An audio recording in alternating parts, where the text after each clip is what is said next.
runs that he and Stephen Finn have scored between them.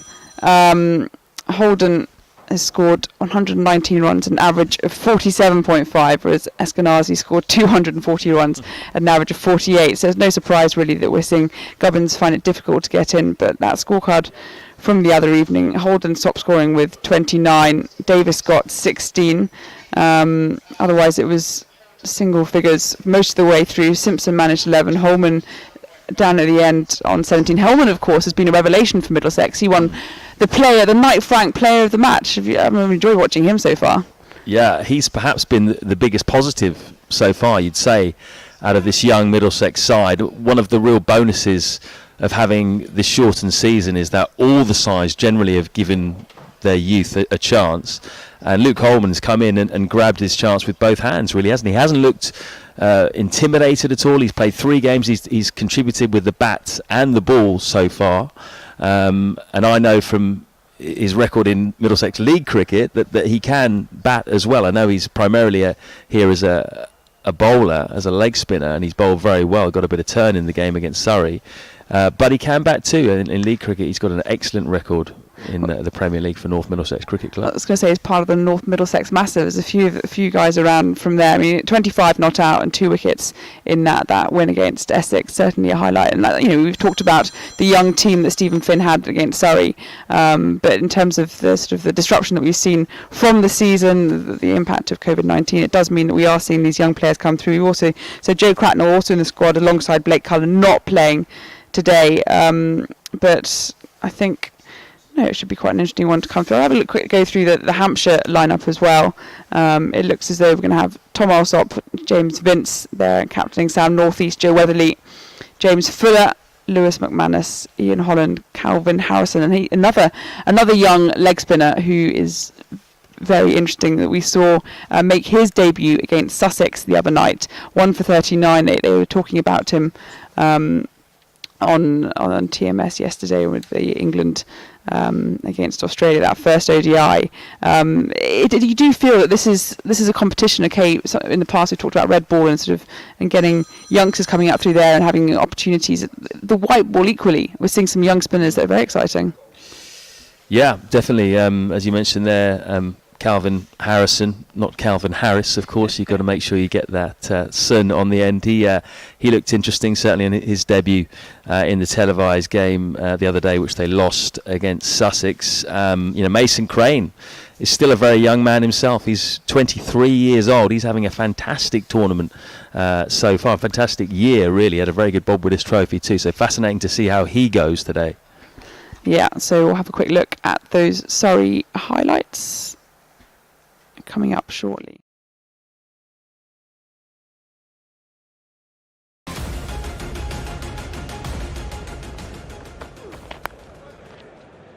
Well, not exactly where he wanted to hit it, but it wasn't the greatest delivery. A little bit of width on offer.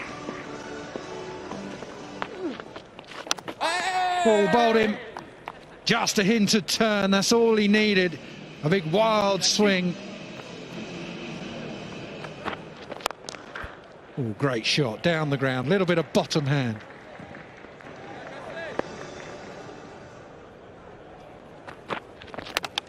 Bowled him.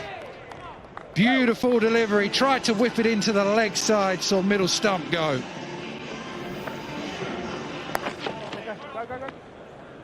That's nicely played. The line was there for him to play that shot. Oh, brilliant fielding. I reckon they want to just check it. Burns himself wasn't sure. That point there, the thing moves, the cushion moves, and then the ball comes out.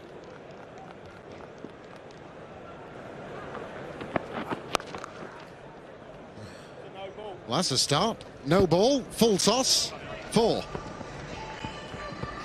Oops. That's powerfully struck, really good shot. Pivoted very swiftly on the back foot. Max Holden continues his good form. It's nicely timed by Holden and nicely placed. It's a cracking shot, this. Oh, it's an absolute ripper from Will Jacks. A wonderful piece of work from Ben Folkes. All that remains to see is was the foot lifted.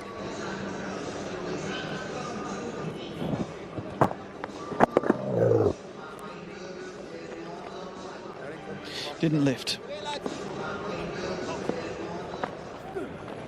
Oh, John bowled him.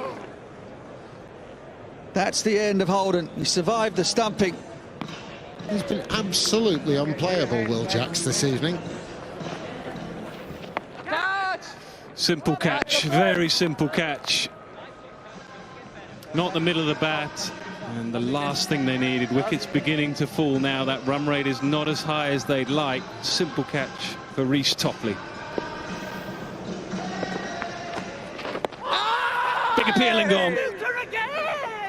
2 wickets in the over, just 2 wickets in a few deliveries. He's making a huge impact on this game.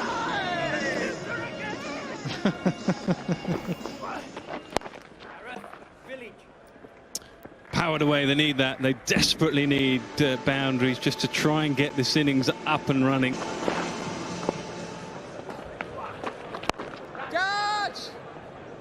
Should be taken, yes. Simple catch in the deep. Not the power, not the placement. Further problems for Middlesex.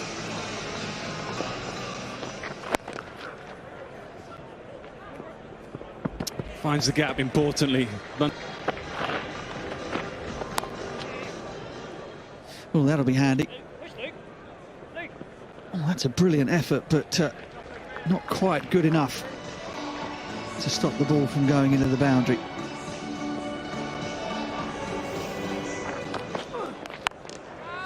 It's in the air, but a huge boundary out there. Simpson.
Go straight into the back of the crease. I'd kind of welcome viewers back, welcome back to Knowles. And then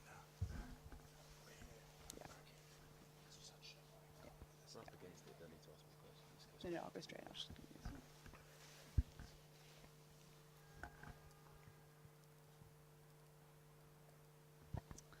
So yes, disappointing loss there at Surrey. Young Middlesex team up against a very experienced Surrey one. Well, welcome back to Lords, where we have more T20 cricket against Hampshire this time. Both teams desperately looking for a win to keep them in contention.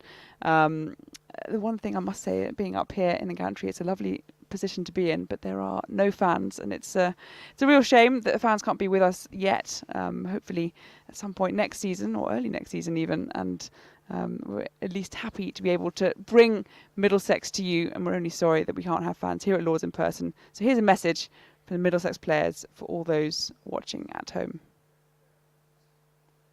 The moment is drawing near where we will once again be able to represent you, to play for you, renewing old rivalries and creating new ones. Inspiring a new generation and remembering the past, while never forgetting our heroes who have sacrificed so much to bring us back together.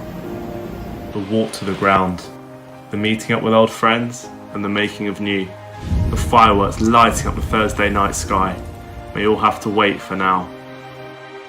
But we know that until you are back in the stands, you are with us, in the changing rooms, in the slips, in the dugout, down at the other end.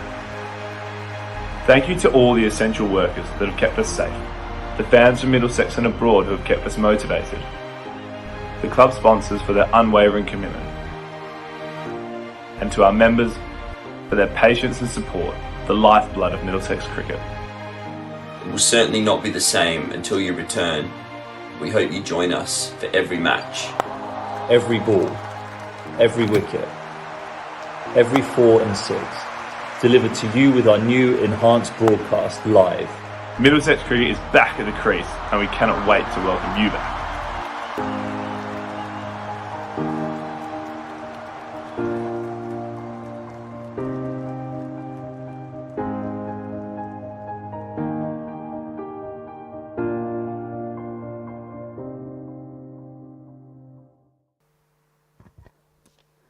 So here we are then back at the home of cricket at Lord's. No crowds perhaps this time, but cricket certainly about to get underway imminently. And we've had the toss. Middlesex, we're batting first, and we've got a Middlesex squad that didn't look too different to the one that played for Surrey a few moments ago, but we've had a last minute change with Luke Holman going over his ankle, and meaning that I'm sure many Middlesex fans will be delighted to see that TJ Murtagh is going to make his comeback into the Middlesex white ball T20 side for the first time in 4 years.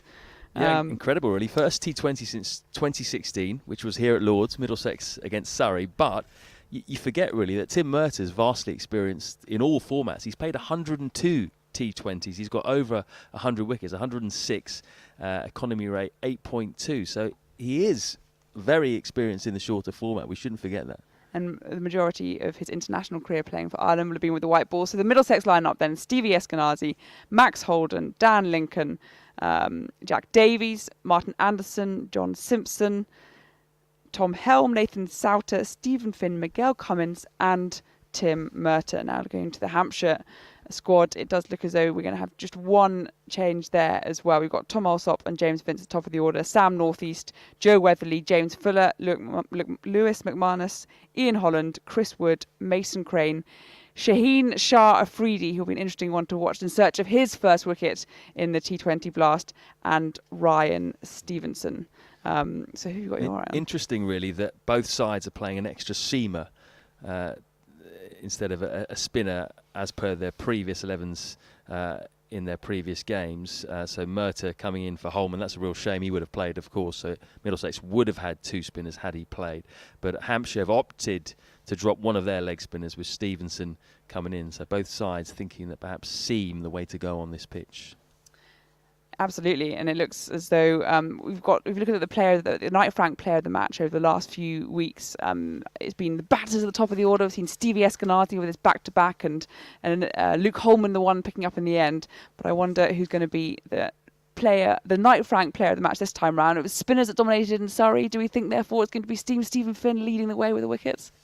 Well, he's in very good form, isn't he? He's up there with the leading wicket takers in the competition. He's got 9 so far, Stephen Finn. Him and Tom Helm have both been very good at the top of the innings, really, for Middlesex.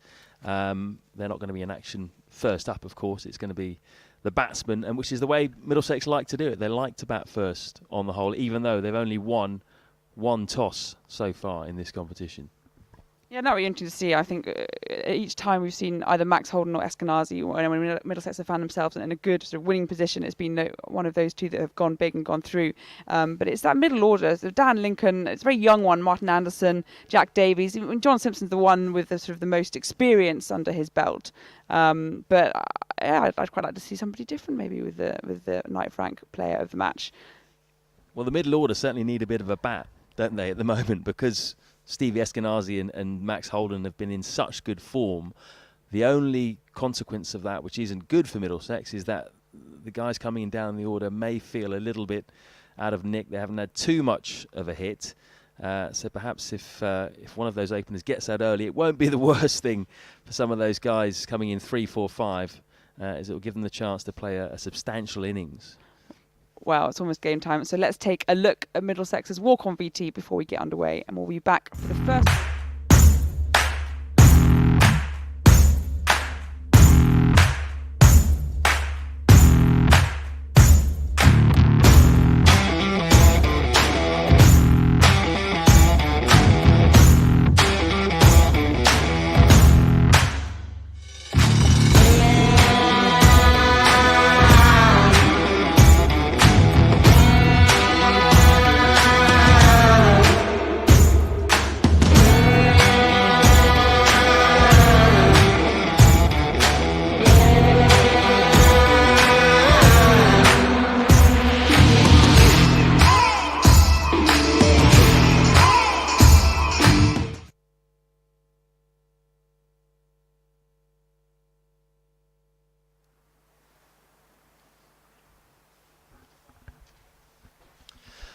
So, Max Holden and Stevie Eskenazi.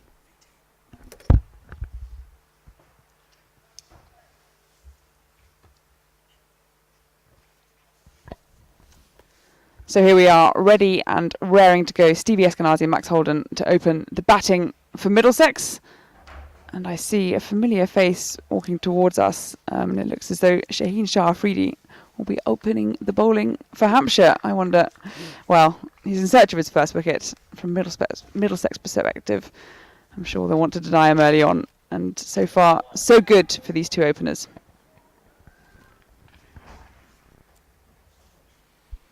Yeah, big test for Max Holden and Stevie Eskenazi. First up with the left arm genuine pace of Shaheen Shah Afridi. Granted, he hasn't got a wicket in his 7 overs so far, but surely that first wicket not too far away. He is a quality operator, and they would love to get one of these two early, Hampshire, because they have been scoring the lion's share of Middlesex's runs. Here we go then. First ball, Shaheen Shah Afridi to Stevie Eskenazi. And that's a good start by the Hampshire paceman.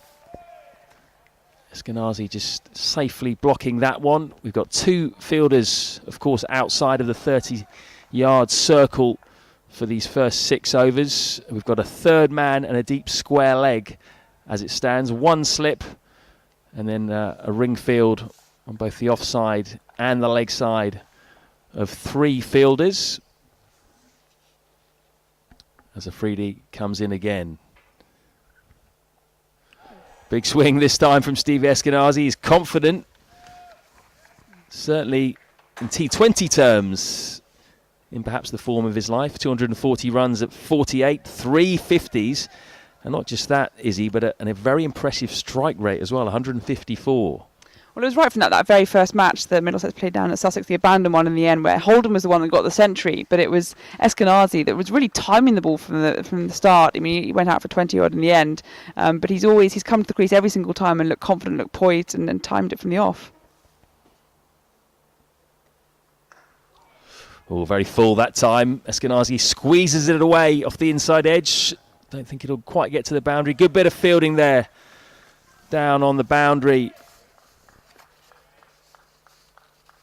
By quite sure who that was, but it was whoever was out there on the deep square leg boundary. Great bit of work, and they come back for a couple. They've upset the Lord's turf as well. They've had to pat it back down. You can get fined for those kind of things around here.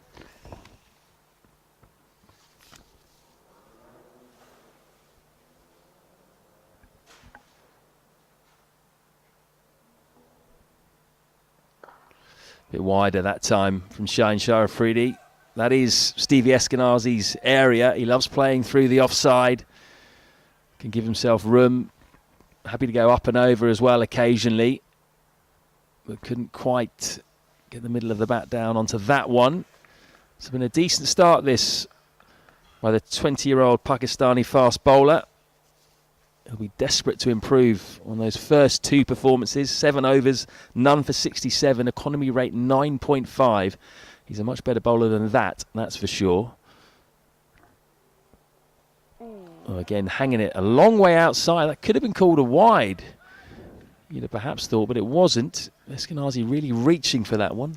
Yeah, it's almost the downside of Eskenazi. He has been playing at every single ball that comes towards me, as he has done throughout the tournament. But of course, once you reach it and once you're sort of within striking distance, you kind of negate the opportunity for the umpire to call it a wide, even though had he stayed still perhaps and played it down the line, that may well have been straying a little bit too far outside off as it was. Nice dot ball. That's definitely a wide. That's gone a long way down the leg side. Swung a bit, I think, that one, particularly after it went past the batsman. Lewis McManus got a half a mitt on it, but not enough to stop it from going to the boundary. And that's some much-needed runs, albeit not off the bat, for Middlesex in this first over. 7 without loss after 5 balls. You almost feel as though Shane Shower-Freedy he's trying too hard. It's sort of a cliche in cricket, but no wickets there, trying to show what he can do. That he's the marquee signing, of course, for Hampshire. Played extremely well in that Pakistan-England series earlier in the summer. But in search of that elusive first wicket in this competition. Again, hint of shape into the right-hander. Eskenazi does well this time, gets some bat on it. They are through for a single. 8 off the first over. Not a bad start, all things considered. Holden yet to face a delivery. And beautiful sunshine here at Lords, as we said, almost perfect cricket weather. And Shaheen Shah Afridi still waiting for that first wicket.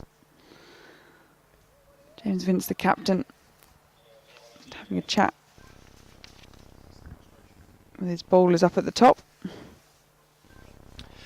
Yeah, it's going to be more left arm seam from the nursery end in the shape of Chris Wood, vastly experienced left arm seamer for Hampshire. Was a key member of their T20 title winning side in 2010 and 2012. And he's coming in now to Eskenazi, who takes another single and drops his bat on the way through. He's managed to catch it on the bounce. Good bit of handwork there by the 4-day captain. Well, they say you need hand-eye coordination to play this game, so there you go. He showed evidence it there. Of. Yeah, you couldn't quite see it on the camera, sadly, but he dropped the bat and it bounced straight back up into his hands off the turf as he was coming through for a single. So Holden now finally gets on strike for his first delivery. He's also in excellent form. Pulls straight away. Out to the man in the deep. Great bit of fielding again on the boundary there. Tom Alsop out on the boundary. That's 2 good bits of fielding from him in these first 8 balls. And Holden is off the mark with a 2. So we saw last night Surrey beat Essex in their South Group match. A couple of others going on around the ground today as well.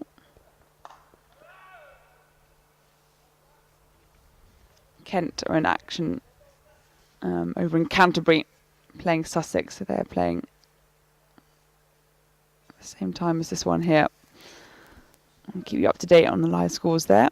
England, of course, in action against Australia yesterday in an eventful ODI. Some pretty impressive bowling from both sides.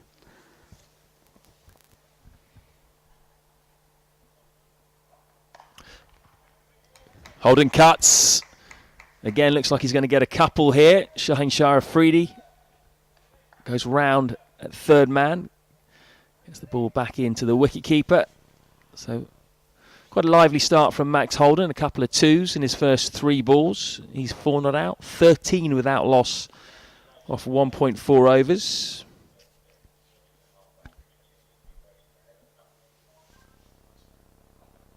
Cutting again, and this time he may well get 4. He's just beaten the man at backward point, and that is the first boundary of this Middlesex innings. Really nice cut shot from Max Holden. Beautiful placement, just getting it past James Fuller at backward point.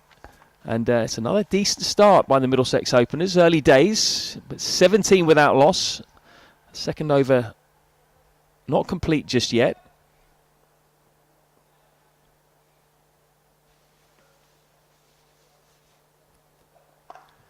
Well, quick single. Well run, well called in the end by Max Holden. There was a man in there, is he? just inside, well inside the 30-yard circle, but they still managed to sneak one to him. This has been a positive start. Yeah, no, it's almost, I guess we're getting worried from Middlesex perspective, we're almost getting spoilt by the starts that we've seen from these two batters at the crease. Not only do they throw their hands at everything, and more often than not it's come off pretty well, but they run so well between the crease as well. Two still young men in their careers, but Eskenazi and the Holden partnership is something that Middlesex have been, well, I mean, we've seen lots of very big name players over the years, imports coming at the top of the order, but this is such an opportunity that they're really grasping, and so far so good. Long may it continue. Absolutely, from Middlesex's point of view, 430 runs between them so far in the tournament. Afridi continues. Nice bit of bowling. Bit of a flirt from Max Holden. It's been a good start by the Pakistani left arm quick, barring the 5 wides in the previous over. But he looks like he's a bit more on the money so far today than in his previous 2 games. He's got 1 slip in at the moment. He's got a deep square leg and a 3rd man to Max Holden. And then 3 on the ring on either side. Oh, sent back is Max Holden by Stevie Eskenazi. They might get an overthrow here. They have, which is a nice bonus for them, but I don't think there was one there. Max Holden eager to come through. I think Eskenazi made the right call there. Yeah, absolutely it was. It was one of those where you thought, yeah, absolutely not a run. Good to sort of see the intent from Holden, but then it was a wayward shot at the stumps at the striker's end by Sam Northeast, the 4-day captain for Hampshire, and they've stolen a single.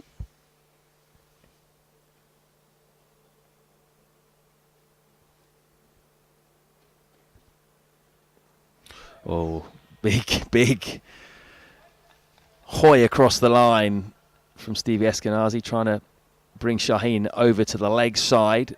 Saw a big gap there over mid-wicket. But quite a tough shot to play that, with the ball hanging outside off stump, the way that Shaheen is bowling it at the moment. No slip, incidentally, for Eskenazi. That's come out. So an extra man in the offside ring.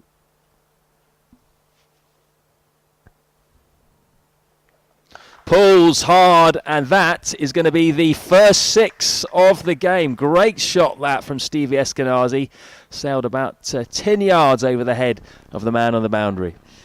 You have to feel for Shaheen there. That previous delivery, he really did win that one. Beaten Eskenazi all ends up, tailing back into the batter.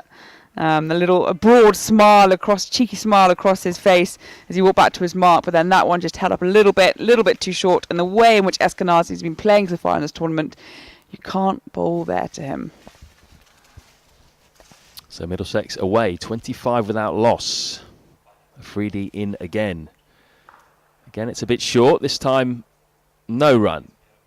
Eskenazi trying to manoeuvre the ball into the offside, but they've now got 4 men in the offside ring, so it's going to be a bit harder to get that single in there.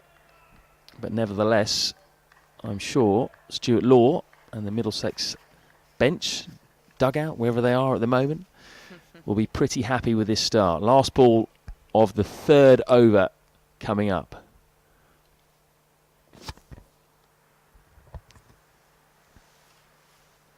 That is another big 6 from Stevie Eskenazi. It's like an action replay of the previous 6, straight into the mound stand. 31 without loss. Well, the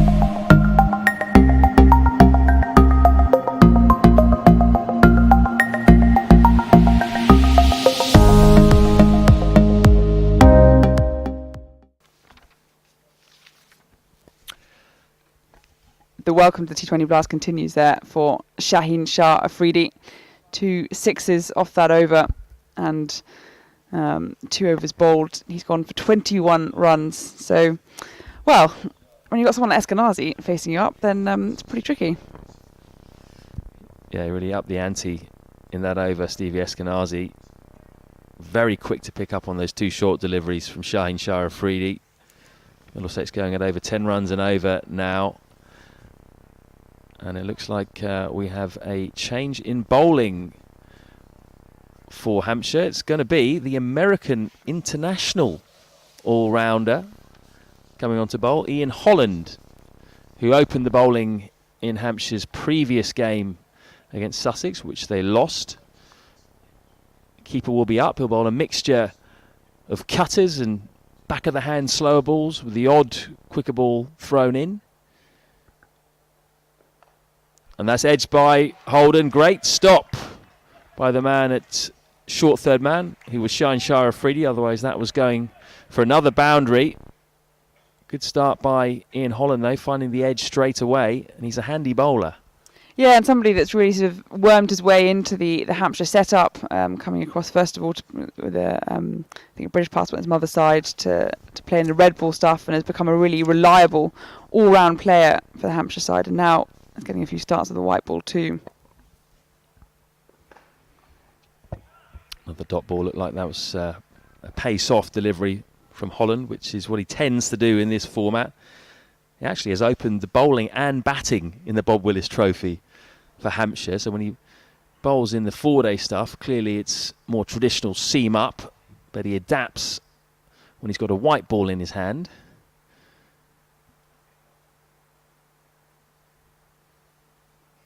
Down the track, Holden, that's gone straight up in the air. Should be an easy chance this, and it is taken. So first wicket down, Max Holden having a big go at Ian Holland, and it hasn't come off. He is out for 12, and that's a fairly simple catch in the end for Hampshire to take.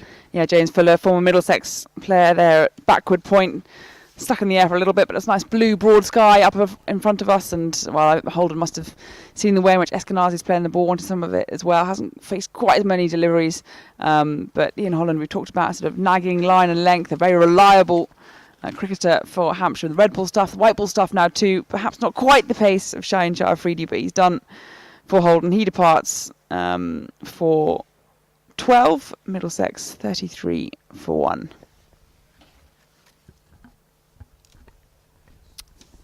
So that brings Dan Lincoln to the crease. He's moved around the order quite a bit so far in this tournament. Gets the opportunity at number 3 today. He's one of these Middlesex batsmen who hasn't had too much of a hit so far in the tournament. Just 48 runs at 16. Highest score 24 not out. Strike rate 117. So he could do with some time at the crease. Yeah, we saw him against Kent at 24 off 9 balls, not out 24 in fact, in that tie. And so we definitely saw what he's capable of. But I think a bit of time in the middle will do no harm.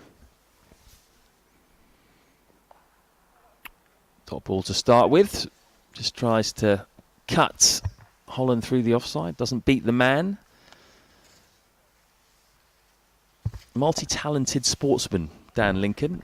He's been a semi-pro goalkeeper. Not quite sure if he's still playing, actually. He may well still be playing, but he's been involved before when he was younger with the Reading Academy. Probably explains why he's such a good fielder. Been involved in a couple of excellent catches so far in this Vitality Blast. Steps across his stumps there, manoeuvres Holland into the leg side, and it'll just be the single. So Dan Lincoln is off the mark. Sorry, that was Eskenazi, rather, taking the single there. Lincoln back on strike now.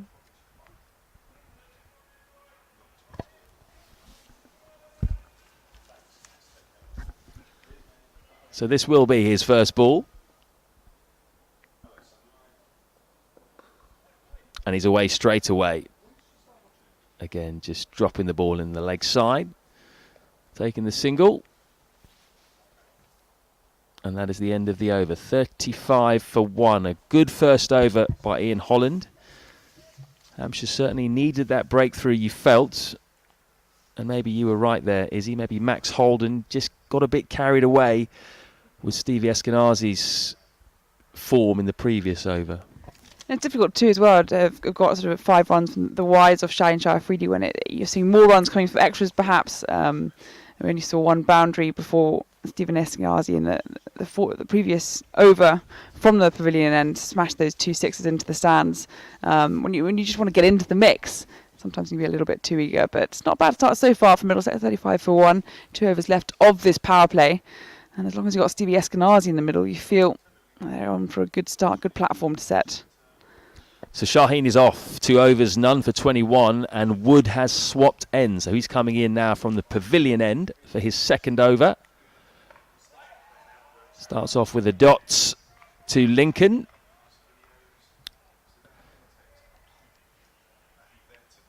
Very handy bowler is Chris Wood. Must be great for James Vince to be able to call on him both at the start and at the end of the innings.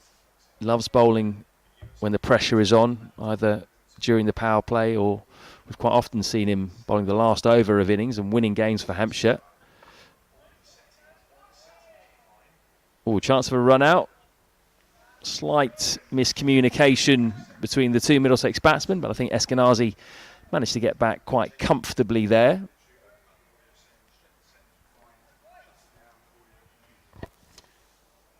I wouldn't be surprised to see lots of mixing and matching of the bowlers today. I mean, that's a fantastic first over from Ian Holland. 1 for 4 off his first over. Oh, tries to get his cut shot away there, but too close to him. Beats the outside edge. Interesting field, is he, for Dan Lincoln, in that you've got a ring field of 4 on the offside. You've got a mid-on, short fine leg, and then the 2 men out are deep square leg and cow. They're actually quite close together. I reckon he has a pretty good bottom hand, that one, Lincoln. Oh, is that touch something? Yeah, it's come off his pad. Yeah. I wonder if he just brushed the outside of the thigh pad as it's come through. But yes, Lincoln, we've seen, had some really feisty blows that he can unleash towards that cow corner mid-wicket boundary. And there are a few pitches over from the sort of the middle of the Lord's field, so shorter boundary certainly. Oh, tight single, might be out if it hits. Stevie Eskenazi would have been well gone there, and he wouldn't have been very happy with Dan Lincoln. There was never really a single there. The fielder at backward point, James Fuller it was, ex-Middlesex player, probably had 3/4 of a stump to aim at. Yeah, and we saw Eskenazi, he almost pulled up before he even got to the other end because he knew that if it was a hit, he had absolutely no chance of making it through. A few words perhaps between the two in the middle. This will be a much easier single for Eskenazi. Takes it to mid-on, but a good over that for Hampshire. Again, that's 2 good overs in a row. 37 for 1 now off 5 overs. Just shows you the value of taking wickets in T20, really. Middlesex were chugging along at about 10 and over. Then Holden went, and just the last few balls, Hampshire have been able to find a foothold in this game and string together a few dot balls. That pace off the ball, we saw it in the match against Surrey. We're seeing it now with Ian Holland, a slightly slower seam bowler. It just means that when you've got someone like Holden, you've got someone like Eskenazi in the middle who like to throw their hands at it, doesn't run away with quite the certainty as we're going to see Holland continue from the nursery end, right arm over. Oh, another tight single, but this time safely home is Dan Lincoln. Interestingly, Ian Holland told his wicketkeeper to go back for the start of this over, but then still started with a slower ball. Bit of kidology there. Same field as we saw in the previous over with Chris Wood, so the 2 men out, deep square leg, and a sort of squarish cow corner, probably only about 40 yards apart.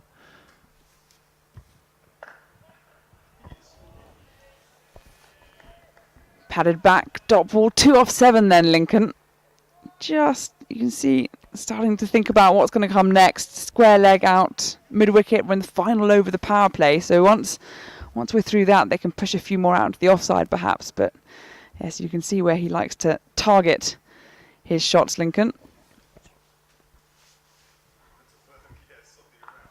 Down the track. Soft hands.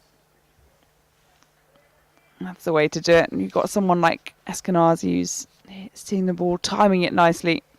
rotate that strike. Preferably don't run out. Run him out as well. I was going to say captain, of course, red ball captain Eskenazi. Finn with the armband in the white ball stuff. But a senior player now. I always think Eskenazi, sort of, when he made his debut 4 years ago, he's sort of a mainstay in many formats now. Nicely pushed into the onside, slightly over pitched there from Holland. But they've kept those two out for Eskenazi as well. Out at square leg, mid wicket, and there's a huge. It is quite noticeable actually how far across the pitch is. Almost on one leg of the media centre. So far over is it to the right hand side. So big, expansive outfield out on the square leg.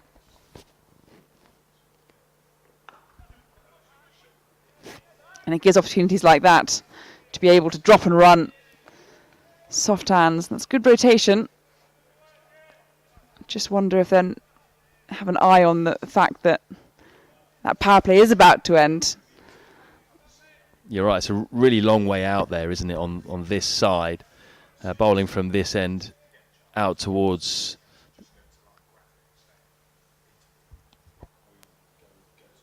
Final ball of the over, and it's played nicely down to third man. It's going to be a misfield. They'll come back for two.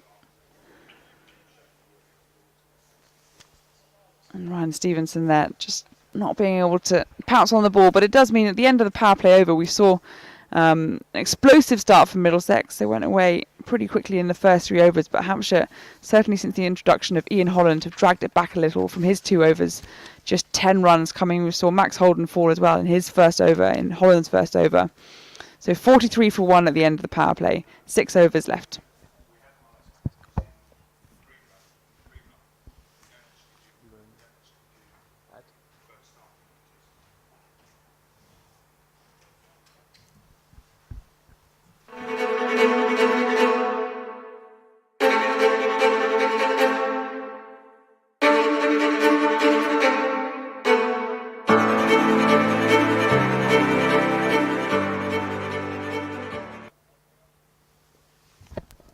Change of bowling then from the pavilion end. Ryan Stevenson.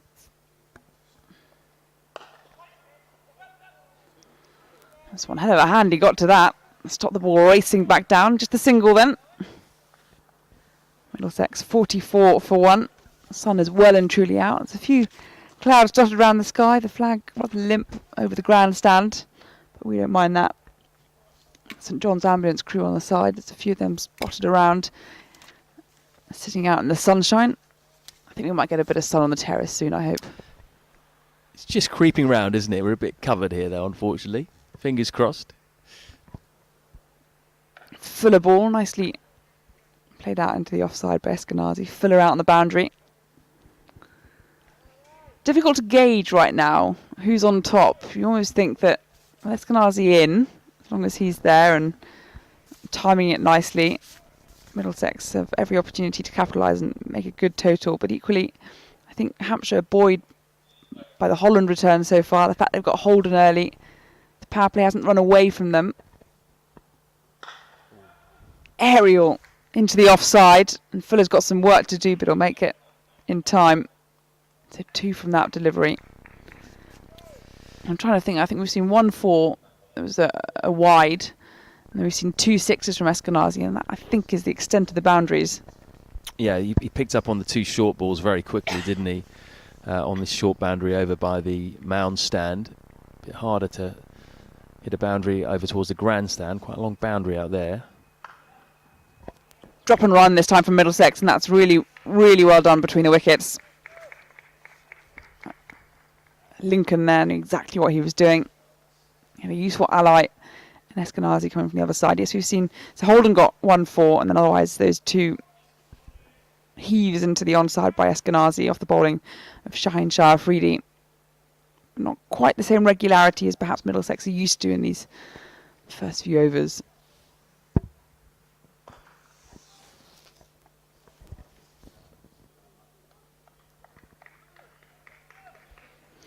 It's almost a similar way they played against... both Essex and, in fact, that tied game against Kent It was much more a rotation of the strike, fewer boundaries, but you felt it's quite a comforting feeling because you saw the scoreboard ticking over. But then I think we saw Zach Crawley for Kent come in and just blast it round. And you thought, oh my goodness, this is beautifully checked over the top of mid-off. And, well, when you time the ball like that, as Dan Lincoln just has, who needs to blast it into the stratosphere? 4 runs then for Middlesex. They've got their 50, 53 for 1. It's taken 42 balls to achieve it. And they're going at a run rate just under 8 and over. So yes, an interesting period of the game. Middlesex, I think at the moment, will be pretty comfortable with that, especially the way these two are looking out there. A nice little platform to get things started. Well, this could be a key part of the game now. It looks like Mason Crane is coming on to bowl leg spin for Hampshire. He's been their standout bowler so far this season, not just in this tournament. He's picked up 5 wickets, which is more than anyone else in the Hampshire squad, but he had an excellent Bob Willis Trophy as well. 14 wickets at 13 in the first class stuff, so putting his name very much back in the England frame. Of course, he's played 1 test match, which didn't go too well. We all know that in Australia quite a long time ago now. Well, it feels like it. It's a different world back then. One for plenty.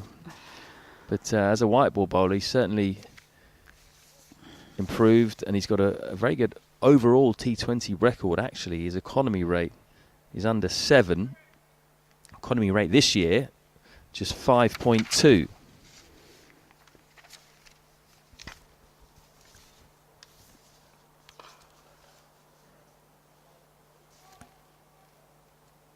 Yeah, and that's why I saw him in the white ball bubbles for England over the summer at various points. Yeah, not only does he top the wickets for Hampshire, the economy as well. Yeah, that's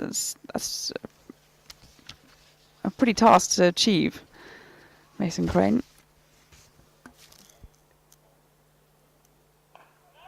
Yeah, he bowled well in the televised game against Sussex as well on Thursday night. Didn't take a wicket, but was very economical in a game that Hampshire ended up losing. But similar to Adil Rashid, he's not the easiest leg spinner to pick, and he gets plenty of revs on the ball.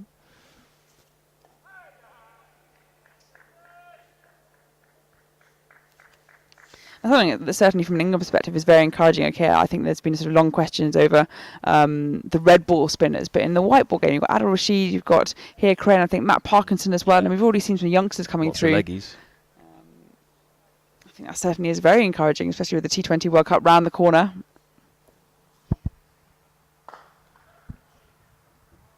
Single for Lincoln there. A lot of interest as well as to how Middlesex will go about playing Crane, because they certainly came up short against Surrey with the 2 regulation offies, Batty and Will Jacks. Ended up getting 113 as a team, but it was the spinners who did the damage.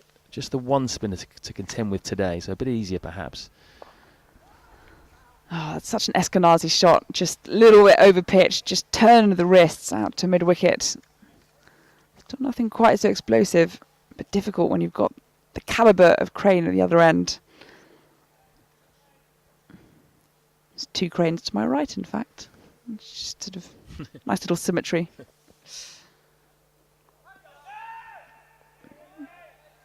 Very quickly out from behind the stumps there, Lewis McManus, and it means that another tidy Hampshire over leaves Middlesex 56 for 1 at the end of the 8th over.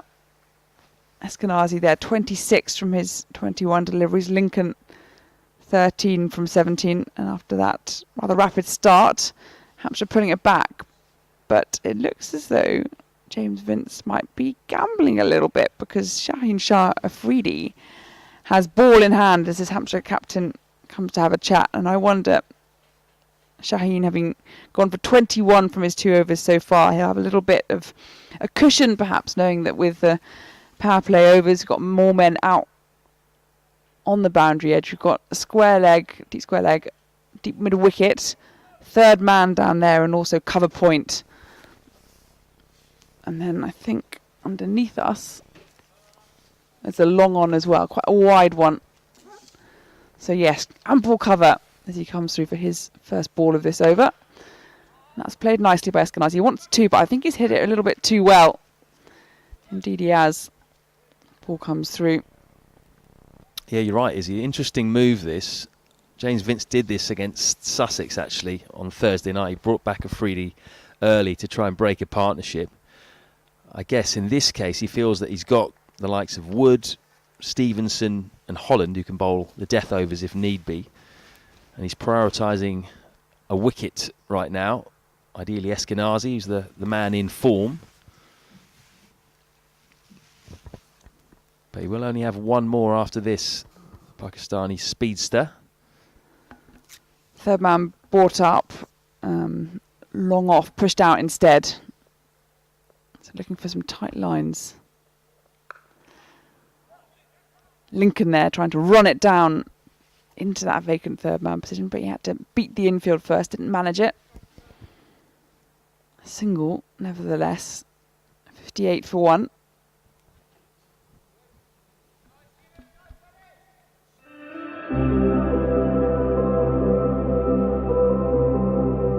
Far in the 3 times they've batted at Lords, they've scored 209, 165 and 167 have Middlesex. Full, nicely timed once again by Eskenazi, and Lincoln there speeding back to the danger end, the non-striker's end, giving ample time for Eskenazi to get back. That's really good running. He is quick between the wickets there, Lincoln. Could be that this pitch perhaps not quite as good as the pitches that they've battered on so far, and they might be thinking, well, 160 will be a very good score on it. Maybe even less. Certainly looks like they're just trying to lay a platform here, Eskenazi and Lincoln. Full toss. Pushed into the onside. Eskenazi unhappy with himself there. He felt he could have done more. 30 from 24 deliveries. Just a little lull around at the moment. Normally you'd feel that in the sort of hum of the crowd, but not today. Sunlight nevertheless. A glorious Saturday afternoon here at Lords.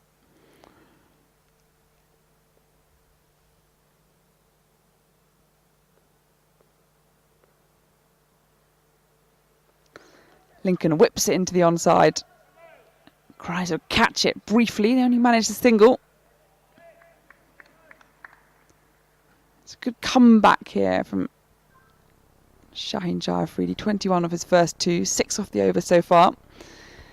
Although it is Danger Man Eskenazi is the one that's pelted him for 2 sixes in an over. So I wonder what he'll do off the final delivery of the 9th over here this afternoon. Vince is having a few lengthy words into the ear of Shaheen Shah. Don't let up now. One more ball left of this over.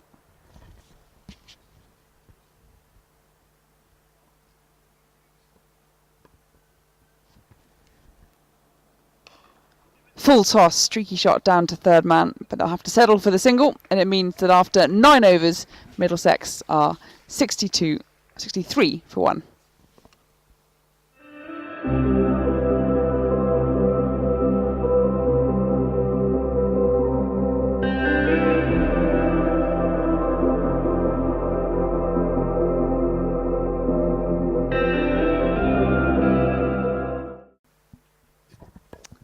Mason Crane to continue from the nursery end.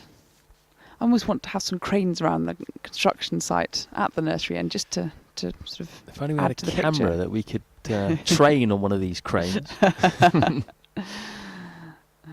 Nice flat delivery and hit back into the turf, Eskenazi. Good start this by Crane. Just 3 runs scored from his first 7 balls. This is what he's done all tournament so far.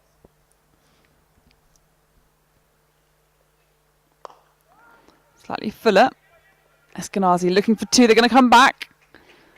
Safely made it in the end. Really good batting from the Middlesex 2 at the crease. Really good running, more to the point.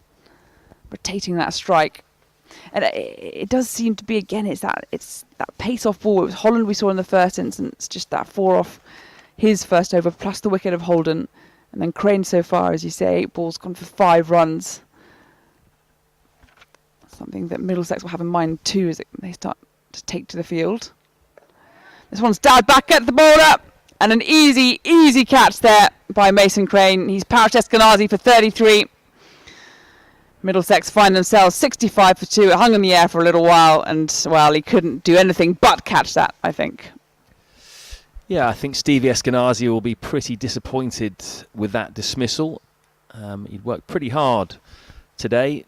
Not a whole load on offer for him in terms of bad balls to latch onto. There were those 2 sixes, but the last few balls of his innings, he was just knocking it around, building up his score, and then just, I don't know what he was trying to do there. I guess he was just trying to dab it into the leg side and maybe take a 2, because out on that side towards the grandstand, we've got everyone on the boundary, and it is a long way out there, but it must have just gripped a little bit, that from Mason Crane. He does turn the ball, and in the end, he just offered up the simplest of return catches to him. So a bit of a tame end. Another good score, though, by Steve Eskenazi. He is in fantastic form at the moment. 33 again. So a good start. And that brings young Jack Davies to the crease. Exciting young left-handed batsman. Made his debut against Surrey in the previous game. 16 off 15 balls he made. So another big opportunity for him. His first home game at the home of cricket. Off the mark straight away. Single down to short fine leg. And yes, this is a really interesting period there for Middlesex, because in the matches that they've won or been in a good position to win, one of Holden or Eskenazi has really gone off great guns, both in terms of pace and the runs that they've managed to achieve in that match against Surrey. Holden, between the two of them, top score with 29. He's turned nicely into the onside. Just the one run, well fielded there by Mason Crane. Eskenazi fell for 2 in that match, whereas this one is almost a similar kind of setup, where the top scorer of the 2 openers has gone on, just made 33. I say just, I mean, in the scheme of things, and the way in which they've been going, it is, it's not quite the start they perhaps used to. So you talked about at the start, it falls now upon a very young middle order for Middlesex to really take things on. Quick single, nicely run by Dan Lincoln, quickly down to the other end, but it means that after 10 overs at the halfway mark, Mason Crane's figures 1 for 8 off 2. Middlesex find themselves 68 for 2. 2 young men in the middle. Lincoln there on 16, Davies on 2. Yeah, it's been an absorbing first 10 overs. Middlesex started very quickly indeed, scoring over 30 in the first 3 overs. Then they lost Holden, and that opened the door for Hampshire just to rein them back in a little bit. And what's fascinating now, as he said there, is that we now get a chance to see the middle order face a few balls and hopefully play a defining innings for Middlesex, with both of the openers gone. Big day this for Jack Davies, facing up to Ryan Stevenson now. Beats past the outside edge, maybe could have got forward to that one, was hanging back there a bit. I'm sure he'll be very nervous, just 20 years of age. Would have been very glad to have got that first game out of the way in front of the Sky cameras up at the Oval. Certainly didn't look out of his element there.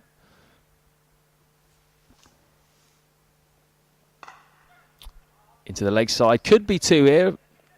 Probably not. Good decision from Jack Davies. Ran the first one hard there. Ended up just taking the 1. Another Middlesex player who has Berkshire connections, actually, Jack Davies. Played a key role in them winning the Minor Counties Championship last year. Has played for the England under-19s as well. And he made his first class debut just back in August against Kent. So certainly the shortened season has been good for him. It's given him some opportunities. Big shot from Lincoln. He goes over cover. Will the ball skid on and get to the boundary? Round comes Fuller. Good bit of fielding by the ex-Middlesex man. A nice throw in. They've run 3 though. Good scampering from Davies. And some signs of perhaps Lincoln trying to up the ante here. Yeah, I think so. I don't think Middlesex really have an option other than to do that. 8 wickets still back in the dugout / balcony / wherever they may be mingling right now. And you've got the likes of Simpson, Anderson to come.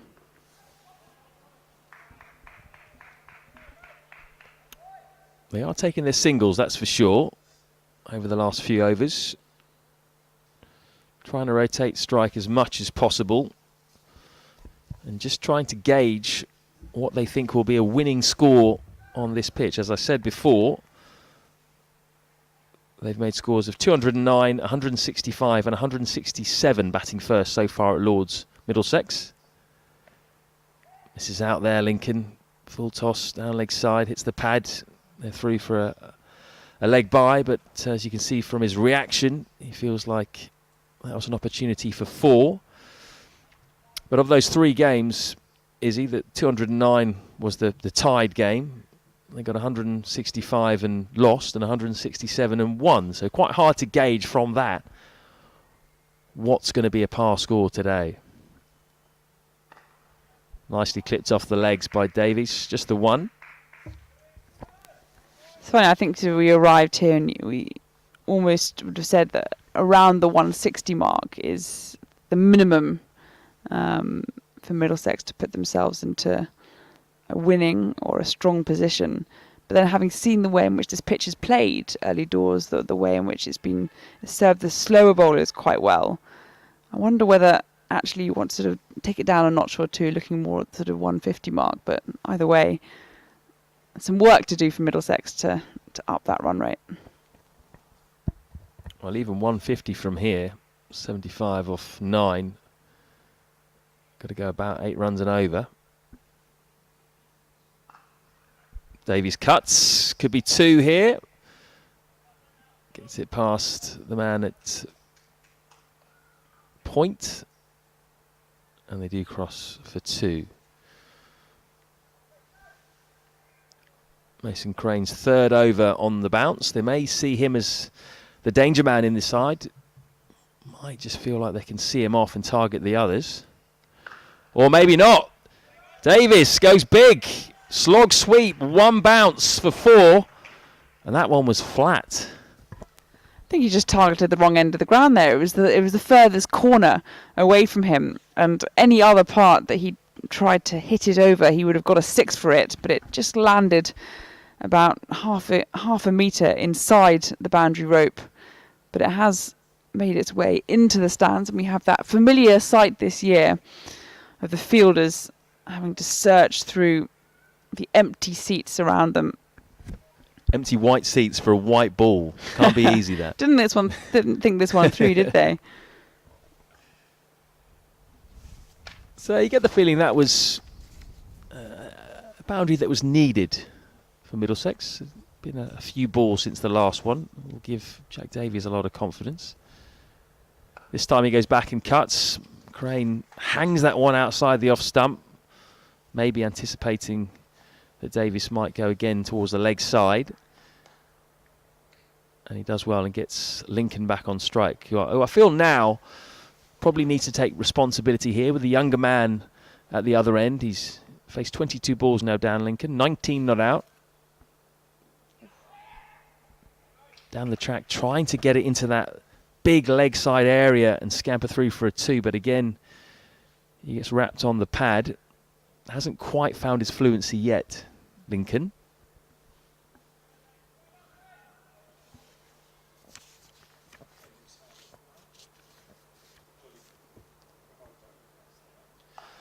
Sweep again from Davies. He obviously likes that shot. This time straight to the man on the deep mid-wicket boundary.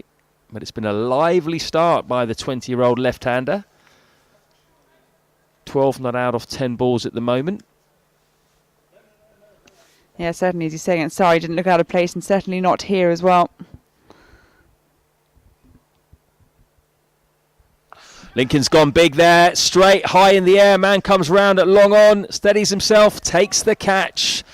That is the third wicket to fall for Middlesex, 84 for 3. Dan Lincoln has gone for 19. He tried to up the ante, but all he could do was find the fielder. Yeah, I think, as you said, he hasn't really quite got into his rhythm yet there, Lincoln. Davies the one that was going over a runner ball, but it means that after 12 overs, Middlesex find themselves 84 for 3.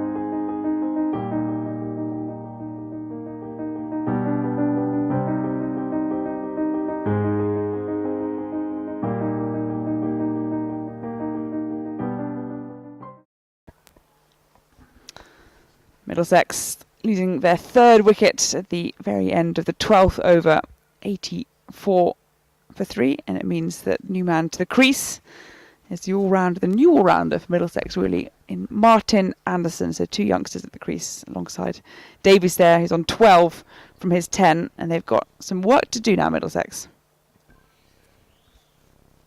Yeah, big test for these 2 young batsmen. It's going to be Ian Holland back into the attack. 2 overs, 1 for 10 so far from the other end. This time he comes on from the pavilion end.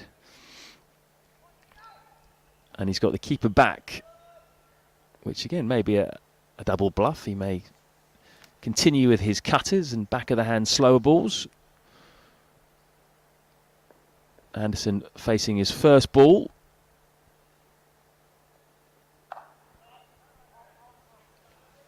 He's been one of the big positives, Martin Anderson, so far this year. Genuine all-rounder. Played very well in the Bob Willis Trophy, particularly with the ball. 14 wickets at 17. He also chipped in with the bat, played a very nice knock against Hampshire, actually. 92 in the defeat at Radlett. Slower ball again from Holland, really just making the batsmen generate all of their own pace at the moment. Yeah, he's come to be a sort of real stable feature of the Middlesex side, somebody that you trust to rely on, yet to really get going with the bat in the T20 competition so far.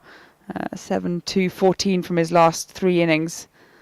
But certainly capable and certainly someone that can help guide Davies through this tricky little period. Davies comes down, slower ball, chance of a run out perhaps. Holland doesn't throw, but good bit of bowling that. He saw Davies coming down, just took the pace off, rolled his fingers across the ball, and Davies himself did well to check his shot. I think if he'd gone through with that, that just would have gone straight up in the air. Really frustrating for Middlesex, these 2 bowlers, not only a wicket apiece, but it's that economy rate. Crane 16 off his 3, Holland only 11. Wide, he sliced that over the cover point. Davies did well to get it over the man, took advantage of the width, and he's going along nicely now. The 20-year-old, 16 off 12. Yep, and it's runs like those. Throw your hands at it. Hope that it speeds by that infield as it did there. Holland, a very irritating, wily bowler. Back of the hand, little cutters as well.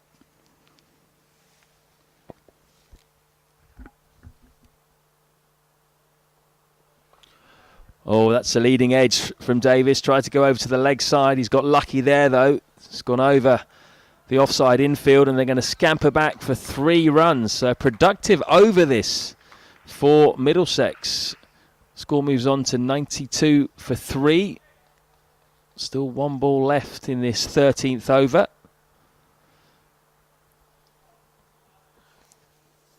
I think we saw it, maybe it was a T20 match or the ODI, in which Denley managed to hit 3 consecutive boundaries off outside, 2 outside edges and 1 inside edge. It's the kind of thing you're feeling for Holland at the moment. He's bowling well, but last 2 balls are gone for a few. Anderson pulls, no timing though on this occasion. Takes the single. So that is the end of the 13th. 93 for 3. And you sense now that Jack Davies thinks that it's his time to just shift gears a little bit. He's obviously feels like he's in now, feels confident. He's got his first boundaries in Middlesex pink. Mason Crane has one more over. Is he the real danger man for Middlesex? Are they better served perhaps? Just trying to see him off a bit with this final over. 3 overs, 2 for 16 so far for the leg spinner. This could be a key over, this one. Anderson faces up. Sits him into the leg side. Could be 2 again. They just take 1 in the end. What will Jack Davies, though? He really fancied a sweep against Crane in the previous over. Got one away really nicely. 1 bounce, 4. Will he go that way again? He drives. Hesitation. It's going to be a run out. Crane drops the ball. That was a big mess up by Hampshire, because Jack Davies at one point looked like he was going to be stranded halfway down the track. The ball came in to Mason Crane. He dropped it. Davies got back. That was pretty calamitous cricket, really, there. The calling from the Middlesex batters. They found themselves stranded each. Bit of hesitation. Oh, a big appeal for LBW. Martin Anderson sweeping. The umpire unmoved. You felt as though the umpire was really weighing it up for a little while there, but he must have adduced it. It pitched just down the leg side. And Davies there. He survives. Anderson chips into the leg side again. They think about 2. Sent back. But yeah, I wonder if Hampshire will rue that pretty dreadful run-out miss of Mason Crane's. It wasn't the best throw ever, but he should have gathered it really on the bounce.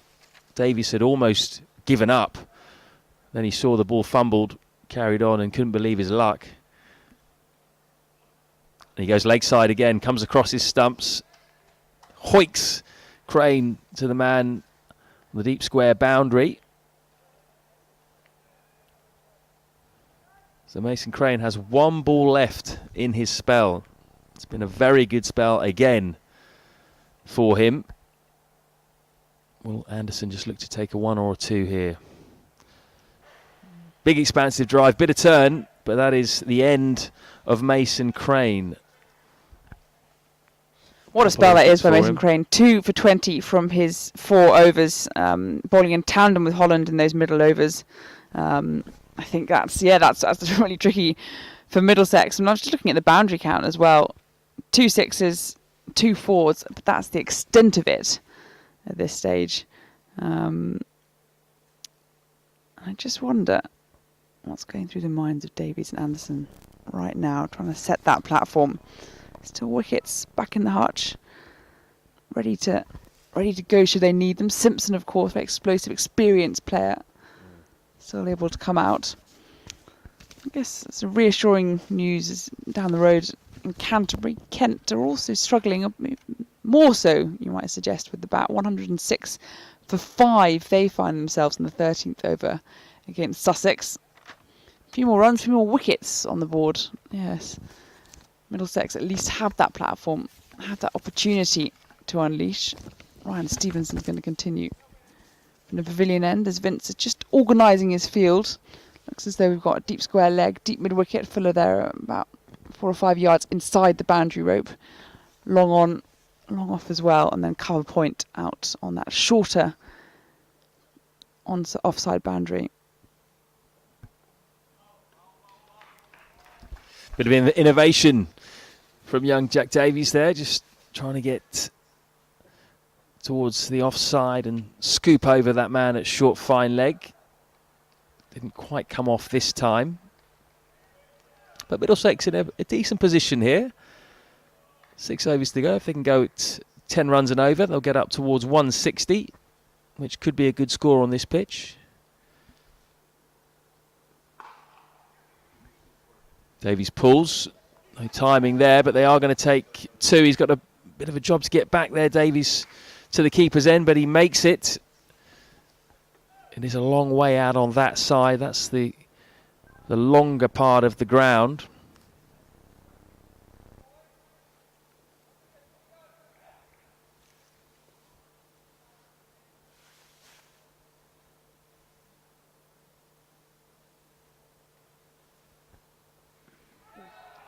Oh, run out chance here. Easy. This time Hampshire take their chance. Slower ball. Hit Davies on the pad. And he just felt, well, there's a single there. But unfortunately, he went a bit too quickly. And by the time he turned around, Stevenson had the ball in his hands. So a bit of a shame that really, because that was a promising innings from Jack Davies. He'll take a lot of confidence from it. But unfortunately, he's got to head back to the pavilion.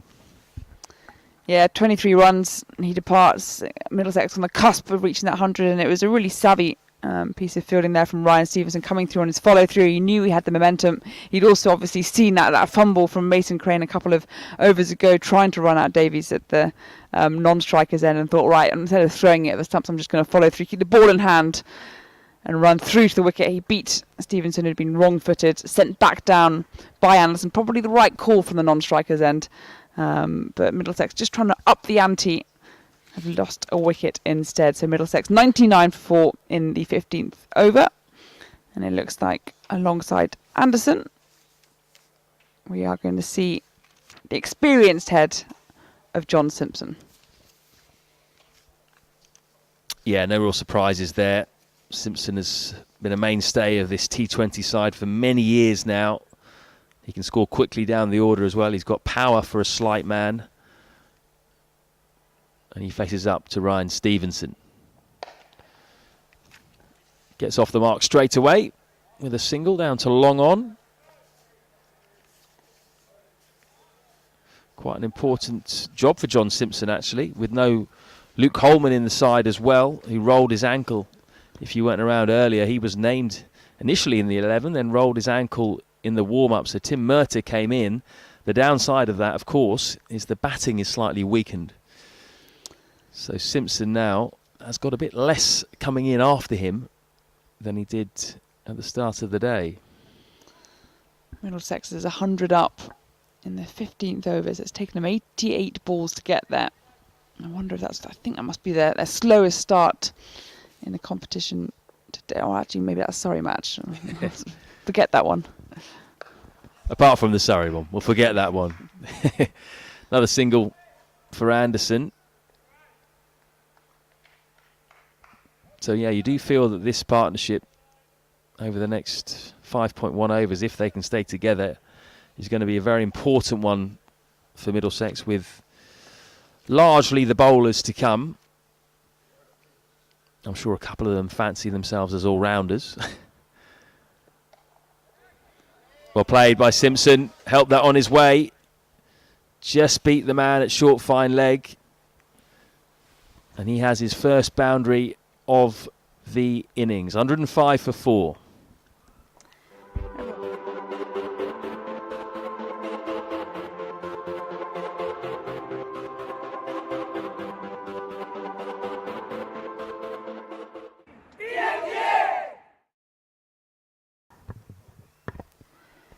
Everyone's an all-rounder in white ball cricket, or at least they think they are. But Anderson certainly, I think, is a bona fide all-rounder for Middlesex, certainly into the future. And I'd argue the same for Simpson. Immaculate behind the stumps and has some firepower in front of them too. But this is an important final 5 in the Middlesex innings as they try and build up to a competitive total. I think 150 might be ambitious, but it'll be something that they'll need. As Holland's going to bowl his final and 4th over, turned nicely by Anderson into the onside. They'll have to settle for a single as the fielder's onto it pretty quickly. Fuller out there in the outfield. Brings Simpson on strike.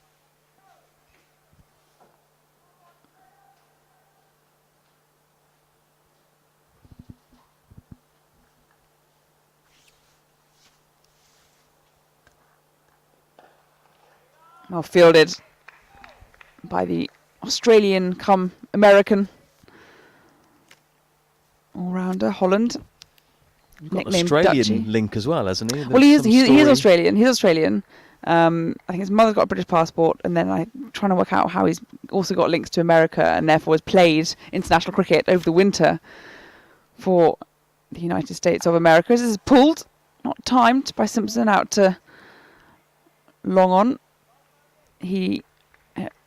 Holland rose to prominence in Australia through a television show that was trying to pick out the next best cricketer. He's a very something like Cricket Superstar. I think or that's what it's something called. Like that. Yeah. Yeah, we need one of those shows over here, I think. Well, Anderson, nicely down to backward point. If it meant cricket was on television, that I'm sure would be a plus. Yeah, I can't see Cricket Superstar sort of being prime time viewing on the BBC, but you never know. Jostling alongside Love Island or something like that. You never know. But he got a first class contract with Victoria out of it. But it was really over in Hampshire that he's made a name for himself as a slightly fuller dug out by Simpson. Another single to the total, 109 for 4. But he's one of those sort of those odd cricketers that is no longer a journeyman in terms of club and county, but internationally certainly.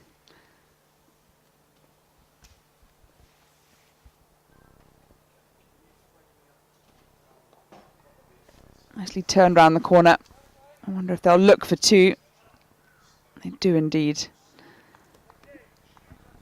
And again, good running between the wickets between these two, but in terms of boundaries scored, you can still count them on 2 hands. I think we've only seen 6 in the whole of the innings. 2 sixes that came off the same over as Middlesex finished the 16th over, 111 for 4. And otherwise, we've seen 1-4 from each of the batters coming to the crease. Yeah, 4 overs left. If they get 10 and over from here, that's 151. Do you think that's their target, is he, at the moment? I think you have to aim for it, but it's pretty tricky. And just seeing the figures pop up from Holland's 4 over spell, 1 for 25. So if you add that to what we've seen from Mason Crane finishing with 2 for 20 from his 4.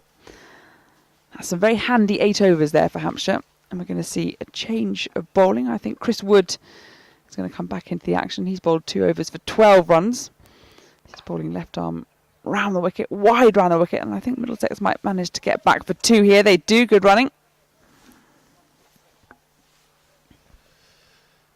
So Chris Wood has 2 overs left. Shaheen Shah Afridi has 1. And Ryan Stevenson has 1. You'd think they're probably just going to go with 5 bowlers here, Hampshire. Simpson on strike. Past the outside edge. Oh, that's a peach of a delivery. That's a lovely delivery with just 4 overs to go in a T20 game. Straight past the outside edge, beat the forward prod. Yeah, how he's managed to angle it back into the left-handed batter from the angle that he's bowling from is quite an achievement, but he has nonetheless. A nice dot ball there for Hampshire. Plugged into the onside. Well, they come back for 2. They're going to look at it. They want it. There's a bit of hesitation, but the misfield, the fumble in the outfield means they make it easily enough.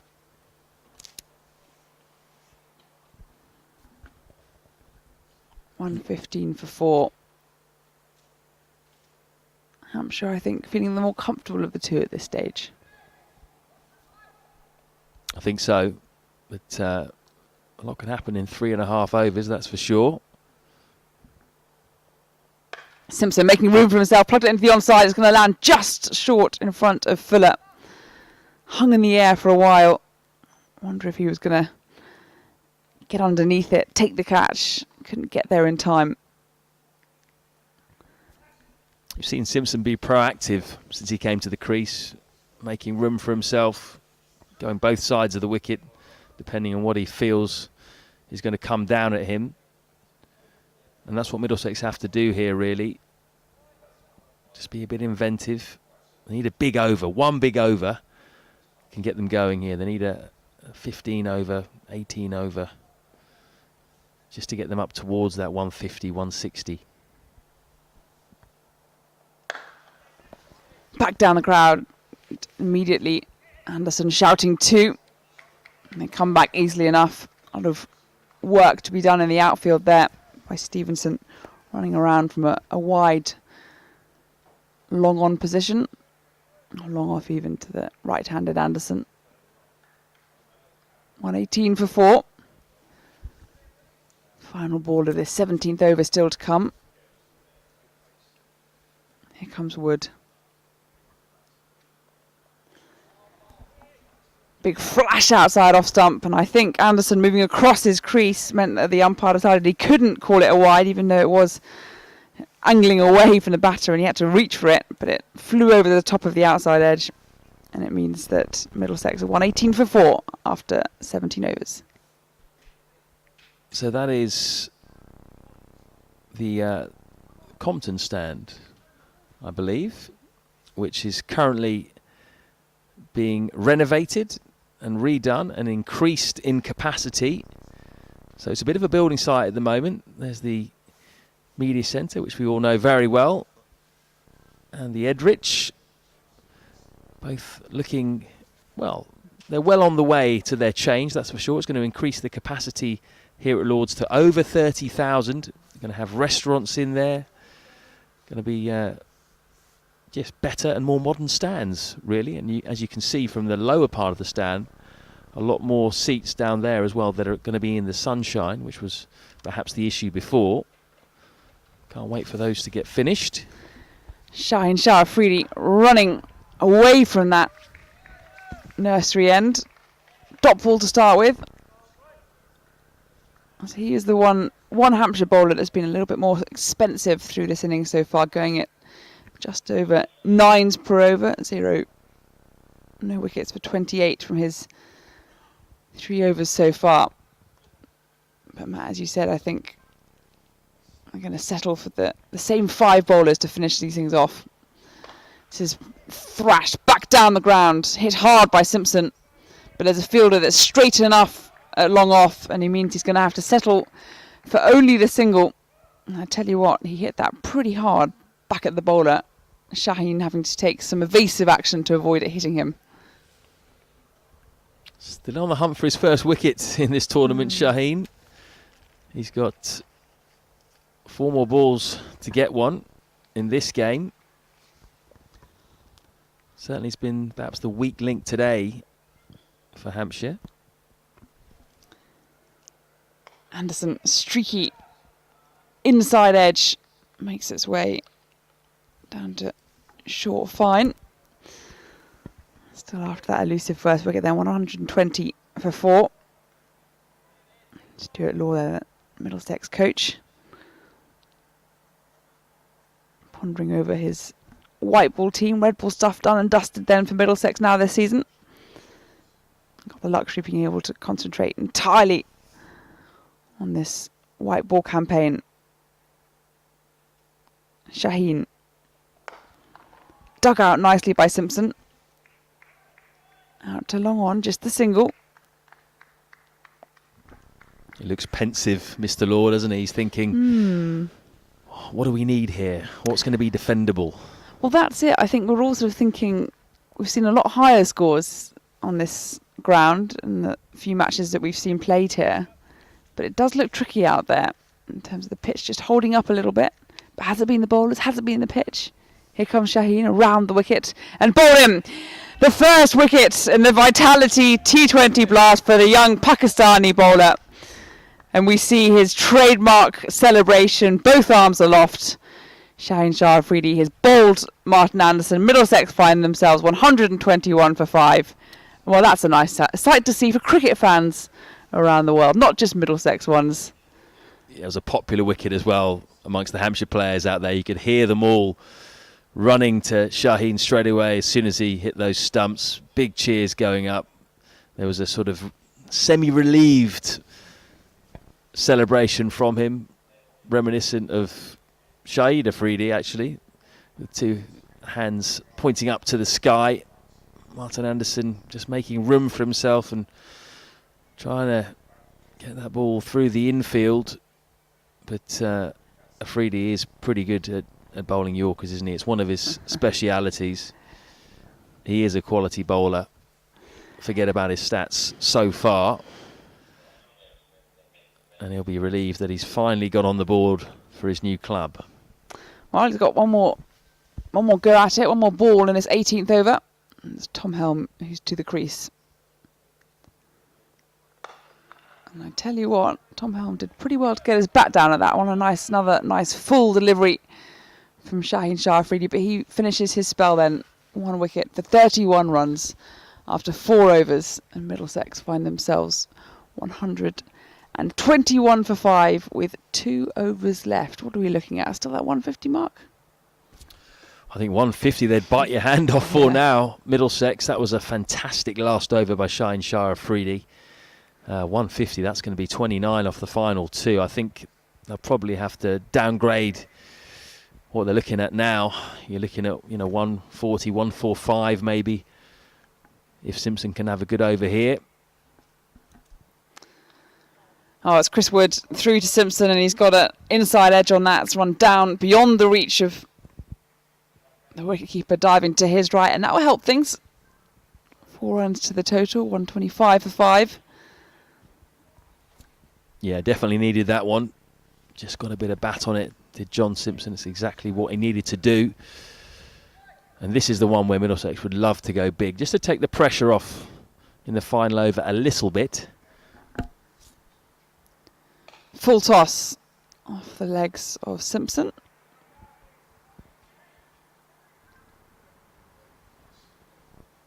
Five runs then off the first 2 balls.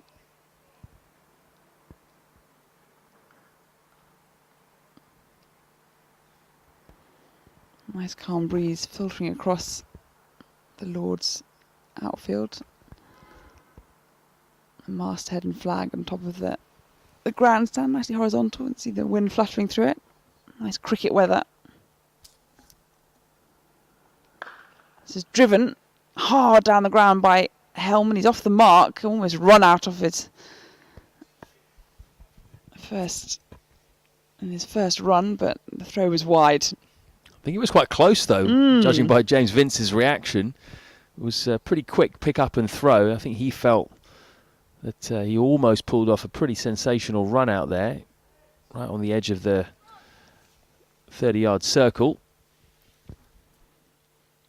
Wood around the wicket, dug out by Simpson. They wanted the 2, decided against it there, Helm. Fielder racing through from the boundary. Good fielding here from Hampshire, just keeping that pressure on Middlesex. 128 for 5.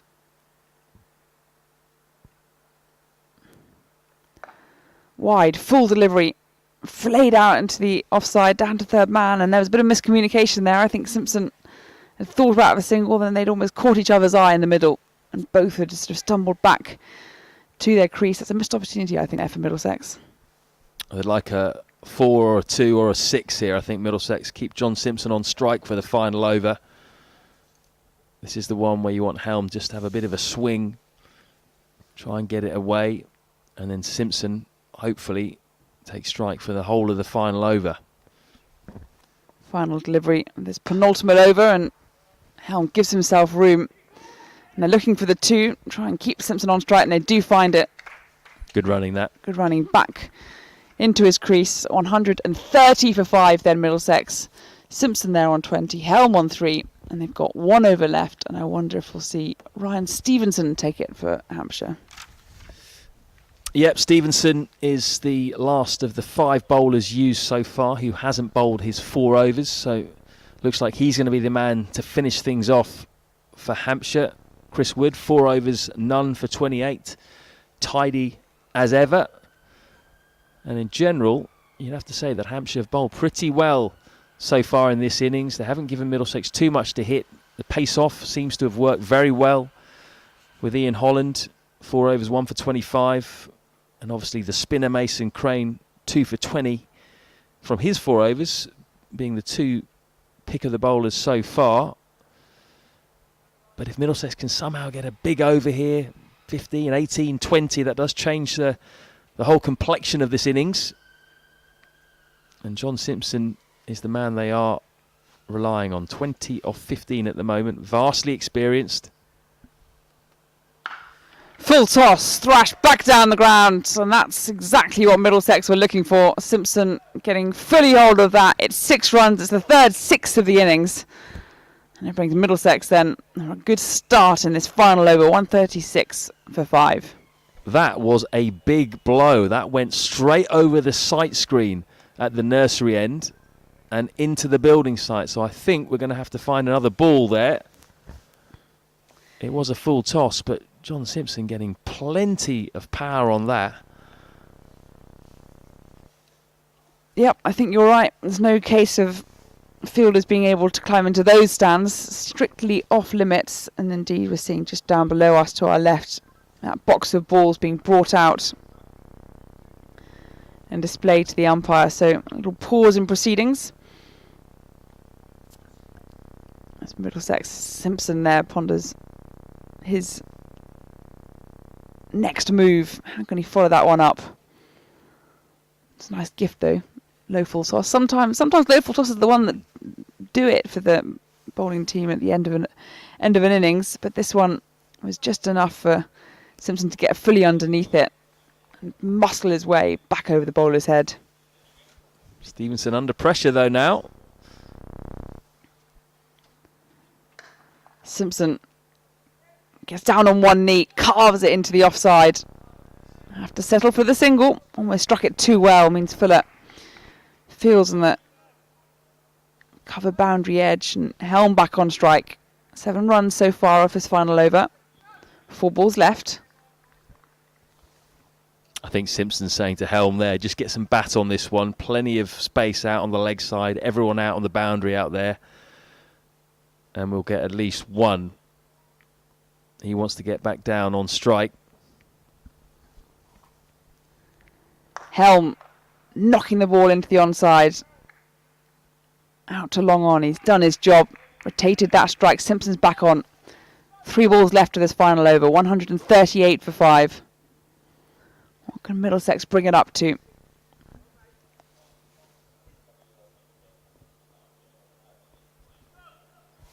Wonder what area he's targeting here. John Simpson, both long and long off back. Wide delivery, called a wide. It was wide and full, and Simpson there, not even trying to reach for it. He'll take that single, thank you very much. Third man and fine leg are both up. So I wonder if that's an option for John Simpson. Whether he fancies a bit of a scoop, or he'd rather just belt Stevenson back over his head like he did earlier in the over. Simpson gives himself room, clears that front leg, doesn't quite get hold of it. They're going to come back for 2. The throws into the non-striker's end, and really good running between Tom Helm and John Simpson means that they make it back safely indeed. 141 for 5. Good running from the tall, fast bowler Tom Helm. Turned quickly there and got back. Knew exactly what the plan should be. Keep Simpson on strike. Give him the last 2 balls, which can make a big difference to a score like this. Simpson again gives himself room. Wide and full outside off stump. Guides it down to backward point on the boundary, and it means that it'll be Tom Helm to face the final delivery from Ryan Stevenson. Middlesex there, 142 for 5. Good wide Yorker there from Ryan Stevenson. Not much that Simpson can do with that. Now it's all up to Tom Helm. What can he do with his final ball? Gives himself room up in the air, and there's a man underneath it, out at long off, and he's taken the catch simply and safely. And it means that Middlesex end their innings 142 for 6. Tom Helm falls for 4. Simpson there not out on 30 from his 19 deliveries. And well, it's difficult to analyse at this stage. I think it's, it's one of those, we'll get the cliches out and we'll say that Middlesex, you only can judge a match by seeing both teams bat on the pitch, but it's certainly a lot lower than the scores we're used to here at Lords. Yeah, it certainly is. But I think the fact that the boundary count was so low and the fact that it was the bowlers who generally took pace off the ball who succeeded suggests that this is a slightly tougher pitch to bat on than in those first 3 games here, where Middlesex batting first got 209, 165 and 167. So that is obviously well below that. The question is, do Middlesex have the bowlers to exploit these conditions? Obviously, there's one spinner less on show today, with Luke Holman rolling his ankle in the warm-up. So just Nathan Souter is the only spinner. You've got Tim Murter, of course, who hasn't played a T20 since 2016. And it'll be interesting to see how the Middlesex seamers go about it, really. Yeah, precisely the thoughts that are going through my mind. If you look at the returns for Hampshire, it was really Ian Holland there, 1 for 25 from his 4, and then a pick of the bowlers, of course, was Mason Crane, 2 for 20 from his 4, and they really kind of put the brakes on that Middlesex innings in the middle overs when we saw them race away. Shaheen Shah Afridi was pretty expensive first up, Chris Wood as well. And so I wonder that Luke Holman sort of going over on his ankle, it means that you've got one less spinner. But is it rude to suggest that Tim Murter could be that second slow bowler, or is that going one step too far? I don't think he would appreciate that very much, but I get what you're saying. Yeah, definitely. I mean, I'm really interested to see how he goes in T20, because it's been so long since we've seen him bowl. We're so used to him playing in 4-day cricket and just hammering out a length and swinging the ball and being so consistent. Obviously, in T20 cricket, that doesn't really work, because batsmen, well, they know what's coming, really. So if being predictable in T20 isn't that much of an advantage, it'll be interesting to see what kind of variations he comes up with.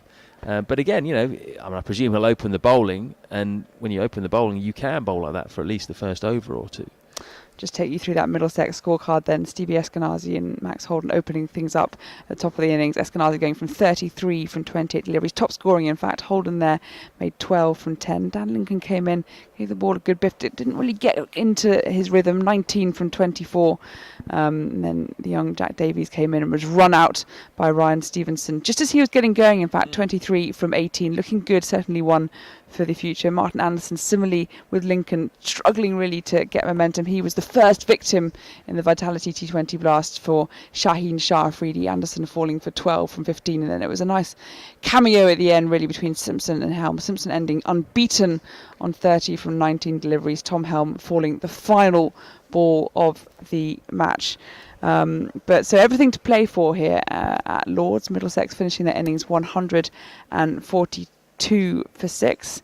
Let's take another look at a video from Middlesex's players who have a message for everyone who can't join us here at Lords for the game and are watching at home. The moment is drawing near where we will once again be able to represent you, to play for you, renewing old rivalries and creating new ones.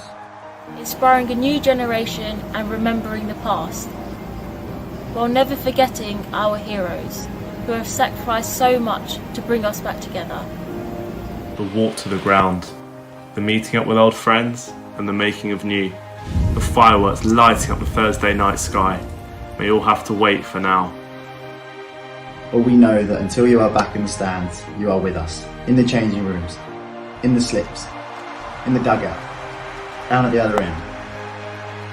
Thank you to all the essential workers that have kept us safe, the fans from Middlesex and abroad who have kept us motivated, the club sponsors for their unwavering commitment, and to our members for their patience and support, the lifeblood of Middlesex cricket. It will certainly not be the same until you return.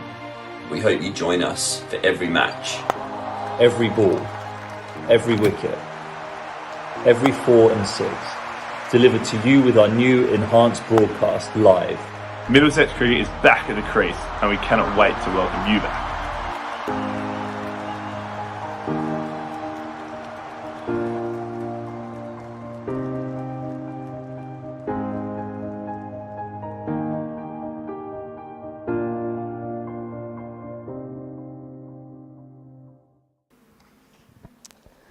So welcome back to Lords, where we find ourselves in the innings break of this T20 Vitality Blast match between Middlesex and Hampshire. Middlesex made 142 for 6. It's their lowest total at Lords in this competition so far. And it means, I think, Matt, that if we're going to see a Knight Frank player of the match in the winning side for Middlesex, it might well have to be a bowler this time. I think it's looking that way, isn't it? Because if Middlesex do defend this, it's going to be all on the bowlers. I don't know whether perhaps you might give it to John Simpson if he has a fantastic day with the gloves or something like that. But certainly no batsman really stood up and put their hand up for it. We'd like you guys to help us choose as well, wouldn't we? So please tweet us at Middlesex_CCC, or you can comment on our Facebook page. Make sure you use the hashtag #KnightFrankPOTM, and then we'll announce that at the end of the day. But I mean, at the moment, I suppose you're right, it is going to be most likely a bowler. Maybe Tim Murtagh on his return to the side. First game since 2016, Knight Frank player of the match. Yeah, so please do tweet in or send a message over Facebook. But we are only halfway there. Middlesex having made 142 for 6 in their first innings in the 6th round match of the Vitality T20 Blast. I think we've both said that Middlesex currently 4th in the table on 4 points. Hampshire 5th on 3 points. They've had similar run-ins to this 6th round, and I think that if either of these teams could progress, it really is imperative that they win this one. 4 wins out of the last 5 matches. Yeah, this is a crucial game, isn't it? You think whoever loses this game, the quarterfinals do look a long way off. What with the top 3 now, just creating a 3-point buffer ahead of Middlesex, Hampshire and Essex. There's a big game going on today as well, isn't there? With Kent and Sussex, who are the top 2, which will again affect the table. So Middlesex bowlers are going to have to pull something special out of the bag here, I feel. But they do know these conditions, and we've got to remember as well, against Surrey they started very well, 23 for 4 Surrey were. So there have been moments when Middlesex's bowlers have really come through during this tournament. Well, certainly all to play for, but one thing we certainly are very thankful for is that we are here watching cricket, streaming it live into your homes, and it wouldn't really have been possible without the club sponsors whose support has been brilliant throughout the summer, and we'd like to thank them very much indeed.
Welcome back then to Lords as we are about to embark on the second innings of this match between Middlesex and Hampshire. Interestingly poised, Middlesex having made 142 for 6 in their first innings. A similar match down the coast, down towards Canterbury, between Kent and Sussex, where Kent posted a first innings total of 1 for 1 for 8. Now Kent at the top of the table, Sussex currently I think in 3rd place.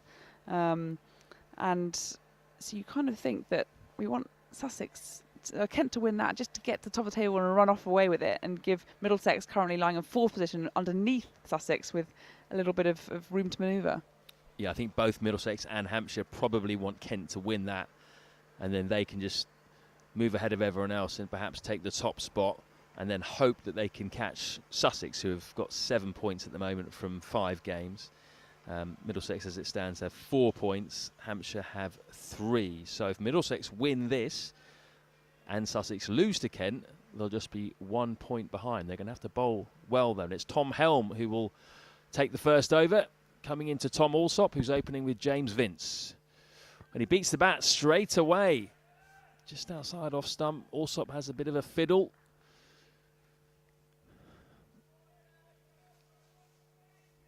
And he's alongside his skipper, Vince, as I mentioned there, who played his first game for Sussex on Thursday at the Ageas Bowl. Sorry, for Hampshire rather, against Sussex.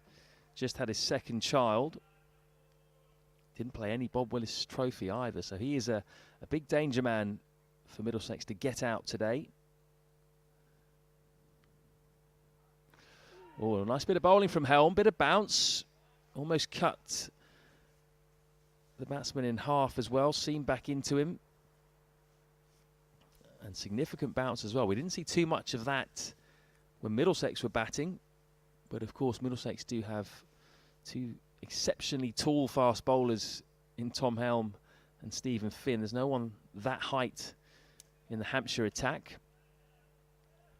And both of these guys started well, defending a very, very small total against Surrey. Surrey were 23 for 4 in that game.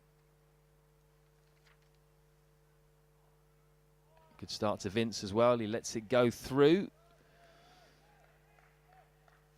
Helm bowled with real pace in that game at the Oval, even on a slow pitch. Stephen Finn tended to take the pace off quite a bit in that game.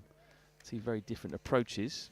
Such an incongruous match, having seen the match that preceded the Middlesex match score was at excess of 300 runs, and then Middlesex were only posting 113. You thought they were down and out, and then, as you say, 24 for 3, and suddenly it was all playful once more.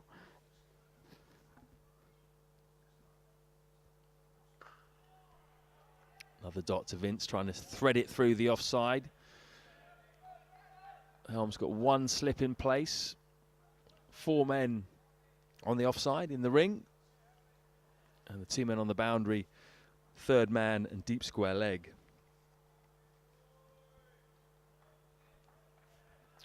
Vince made just 10 in the game against Sussex on Thursday, but his overall record is fantastic. 220 games, 5,750 runs at an average of 30, strike rate 133. He's edged that one. Got down very quickly to the man at third man. So James Vince is away. Tom Alsop yet to get off the mark, but they did have that leg bye earlier on in the over. The batting hasn't been that great for Hampshire so far in this tournament. Just 2 batsmen have scored over 100 runs, Alsop and Joe Weatherly. Although Vince hasn't been around, and North East has been in poor form. They're 2 senior batsmen. Nice shot that from Tom Alsop, just clipped off his legs, found the gap as well in between mid-on and mid-wicket, and that is going to be Hampshire's first boundary. Really well placed, timed there by Alsop. There's a very narrow gap between the fielders at mid-wicket and mid-on, but he found it.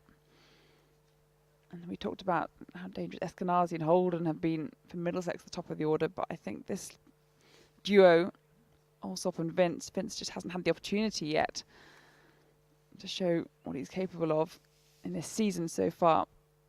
I think they could be very... I mean, even just the way in which the ball is timing off their bat, it looks ominous.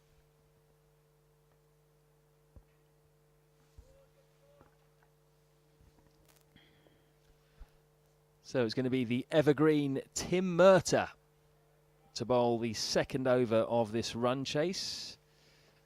Vastly experienced in all formats, but he hasn't had a white ball in his hand for a while. Last T20 back in 2016. That's not to say he doesn't have pedigree in this format. No, but also not necessarily expecting to play today, being a squad man perhaps, but Holman going over on his ankle. It's a reassuring sight to have, though, at the top of the mark.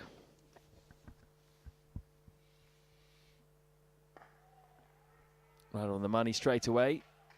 Tom Simpson, the keeper, is up to the stumps. No surprises there. And it's 6 without loss. 7 balls into this run chase for Hampshire.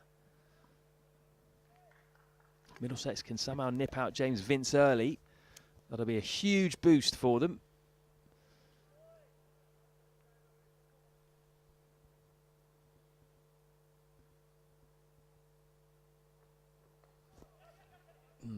Did he get something on that perhaps, or is that going to be through for a bye? A bit of bats on that one from James Vince. Sun's really out now. Not too many clouds in the sky. It's a glorious afternoon. Great day for cricket, whether that's county cricket, club cricket, whatever you're doing. And Lords is looking fantastic at the moment. Great to be here, even if there are no fans. The ground is looking fantastic as ever as Murtagh comes in again. Allsop gets him away to the leg side. Just going to be one run there for the young Tom Allsop, 24 years old. Top scored against Sussex in the previous game, made 43. While he was there, they still had a chance of winning the game. His dismissal led to a bit of a period of Hampshire getting stuck as they try to chase down 150 odd. Just seeing Finn and Murtagh manoeuvre the field, but I'm just wondering whether this is a real timely return for someone like Tim Murtagh, who, as you say, it's that line and length, a red ball specialist perhaps. Oh, beats the bat there. Good take from Simpson. But we saw yesterday in that ODI between England and Australia, the man of the match there was somebody who similarly sort of thrives on line length, not necessarily all the variations you might expect from white ball cricket, and that was Josh Hazlewood. I mean, his returns of 3 for 26 off his 10 overs, quite remarkable really. And actually, I wonder whether there's a little bit of a reversion in white ball cricket to having at least one bowler like that, who hasn't necessarily got the bag of tricks, but you know what they're going to get. Oh, he goes past the outside edge again of James Vince. Vince fancies a piece of Murtagh here. But I get your point totally. That is Tim Murtagh's strength, isn't it? He's just so consistent, swings the ball. You know exactly what you're going to get from him. Very few freebies in red ball cricket. Because so often we think that that sort of nagging, consistent line and length is exactly what you don't want in white ball cricket. But actually, you could almost argue that they are a variation in themselves if you've got other people that can do so many different things in their bag of tricks. And actually, maybe every team does want your kind of Hazlewood / Murtagh style of bowler.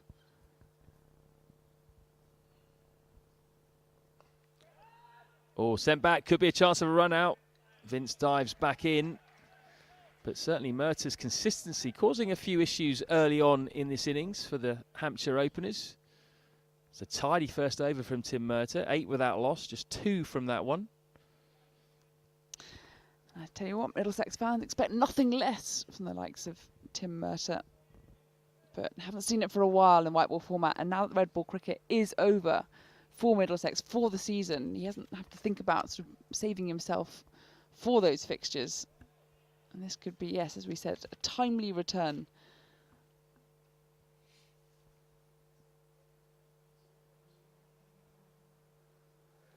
Also up down the track to Helm. Doesn't quite get it. And Helm gets a hand on it to stop that one. Possibly testing out Steve Finn at mid-on.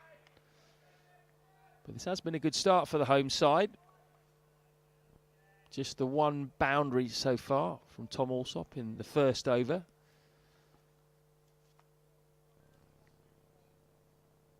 And Helm bowled well, as I mentioned before, when defending a low total against Surrey in the previous game. He didn't get a wicket, but he came in with real purpose in that game at the Oval. Comes in again here. He's beaten Allsop for pace there. Ungainly, tried to pull him. Ball hit the thigh pad. Yeah, cut him up a little bit, and this is really encouraging to see from a Middlesex perspective. I mean, we've seen Tom Hill bowl with some pace throughout this tournament so far, but certainly you feel this is up there. Good rhythm as well. We've changed the field now, so it's a 4-man ring field on the offside. The 2 men out, both on the leg side. Deep mid-wicket and deep square leg. And that's where Alsop goes, straight to that man at deep mid-wicket. And they trot through for a single. But Middlesex won't mind singles too much at the moment. As long as they can keep that boundary count down, they'll be more than happy. 5 wickets in this competition so far for Tom Helm. Reasonably expensive economy rate, just under 8 runs per over, 7.7 runs per over. But he's come in at important positions, quite often right at the death. In that tie, certainly, against Kent, he was crucial to ensuring that Middlesex claimed a point at the very least.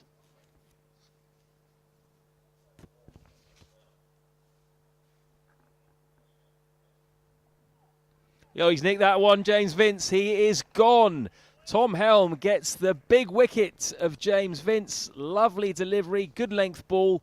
Vince tried to throw his hands at it, and all he could do was edge it through to John Simpson. Really lovely bit of bowling there from the Middlesex seamer. It was too tight there, really, for Vince to try and thrash it away off his back foot. And a very welcome wicket to Middlesex, defending, of course, just 142 here at Lord's today. And they've got certainly a danger man out early doors, James Vince. He falls, and it means Hampshire now 9 for 1. Well, that is a huge boost for Middlesex. James Vince, despite only playing 1 game this season for Hampshire, was undoubtedly the danger man for this Hampshire batting lineup. He had been involved with England, played in the 3 games against Ireland. He's vastly experienced, of course, a classy player. And he's been replaced by someone equally as experienced in Sam Northeast, who is the captain when James Vince isn't around. But he's not having a very good year so far. He didn't have a great Bob Willis trophy, 181 runs at 25. And his form in this format has been, well, pretty poor, really. 71 runs at 14, strike rate 87. That's very unlike him. Struggled to get going so far, Northeast, but maybe just with the just one format to concentrate on, it'll come off a little better. Edge and gone. Sam Northeast is out. First ball. It's 2 in 2 for Tom Helm. James Vince and Northeast both back in the hutch. I think I'll carry on talking, bigging up the Hampshire batters, and then who knows how many wickets will fall. But my goodness, we were talking about how Helm had looked in good rhythm, bowling with good pace as well. And he's got 2 very big, very experienced wickets from Hampshire in consecutive deliveries. And, well, I think, Matt, we found ourselves on a hat-trick. I mean, those are 2 genuine wickets as well that you would find in 4-day cricket. 2 genuine nicks, particularly that second one there with Sam Northeast. First ball. Good captaincy to have the slip in. Good catch as well, going to the left. It was Eskenazi with the catch at first slip. And Middlesex, all of a sudden, through some very good traditional type bowling, find themselves in a good position. Hampshire 9 for 2, the 2 most experienced men gone, and it's now over to the youngsters, Tom Alsop and Joe Weatherly, who's the new batsman.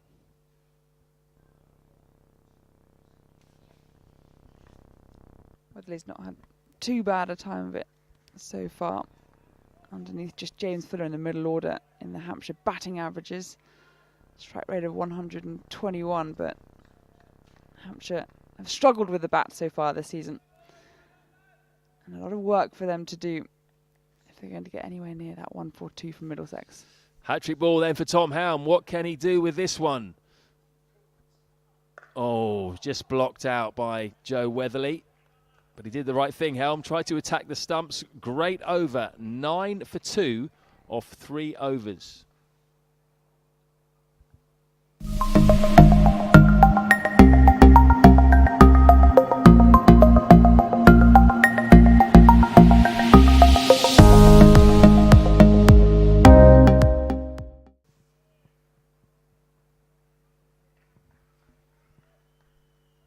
So fabulous start by Middlesex.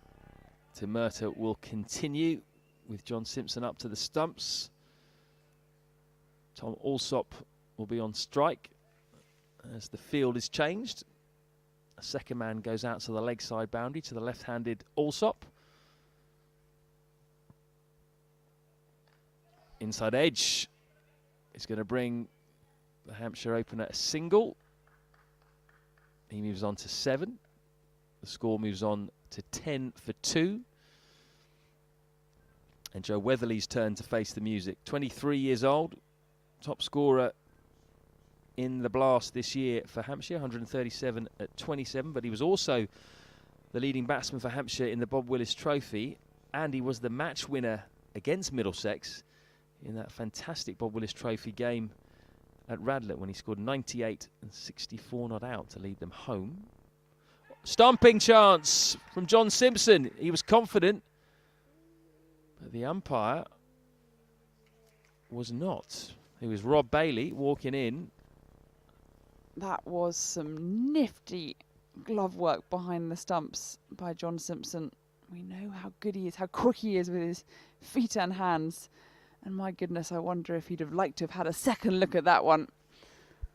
I was giving it out from here, but I must say we are not really in the best position. We're basically behind the bowler's arm. Wide given anyway on that occasion. That time it is gone. What a nifty bit of work from John Simpson. This time 2 in 2 balls. The second one, though, is out, and Middlesex are on a roll. Joe Weatherly is stumped 11 for 3. Well, we might have seen the experience of Vincent North East depart pretty quickly, but really, Weatherly, if we think about his form in all formats of the game, that is probably the one wicket that Middlesex really did need and want, and 2 very, very similar deliveries. I mean, they're never going to finish the over at this rate because it's 2 wide balls, but one of them's bought the wicket, and once again, it's John Simpson. Well, if you thought Weatherly maybe had tried to learn a lesson from the previous attempt where the umpire had judged it not out, he couldn't, and Simpson, wow, that was quick, and that is a very happy sight for Middlesex fans. Hampshire 12 for 3. You don't often see that, do you? 2 leg side stumpings in 2 balls, both off wides.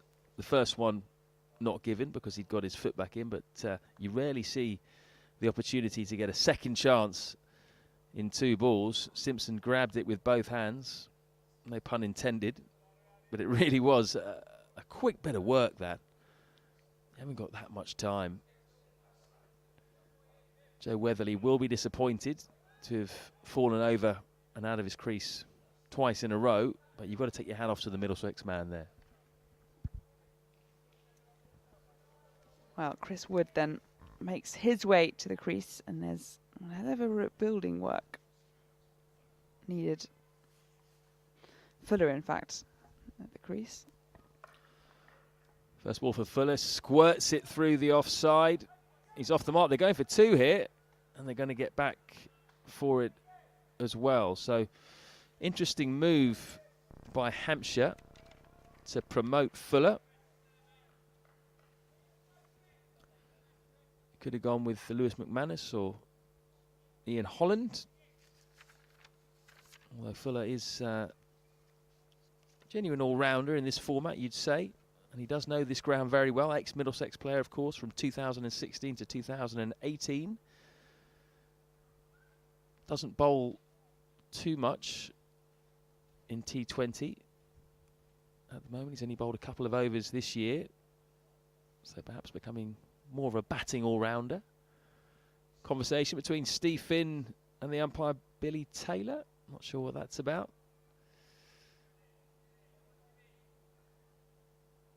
But Middlesex and Finn will be cock-a-hoop at the moment. This has been about as good a start as they could have hoped for as Murtagh comes in again. And Fuller plays him out to the leg side for a single. So 3 off Fuller's first 2 deliveries. Score moves on to 14 for 3 after 3.2 overs. And Hampshire now need to rebuild, is he? Yeah, Fuller's a funny one really for Hampshire. Somebody I think from Middlesex, having seen him play for Middlesex, who predominantly plays him as a bowler, but certainly in the T20 competition, he's really forged a sort of space for himself in the middle order of this Hampshire batting lineup. top scorer 53 so far in its competition against Sussex down at Hove at the end of August. And yes, topping the batting average is certainly for the Hampshire side, averaging 43, bolstered by a few not outs. Consistent again from Tim Murtagh. It's been a really good start by him as well as Helm. Helm's got the 2 wickets in the previous over. Murtagh's kept the pressure on as well. Not showing any signs of rustiness about having a white ball in his hand.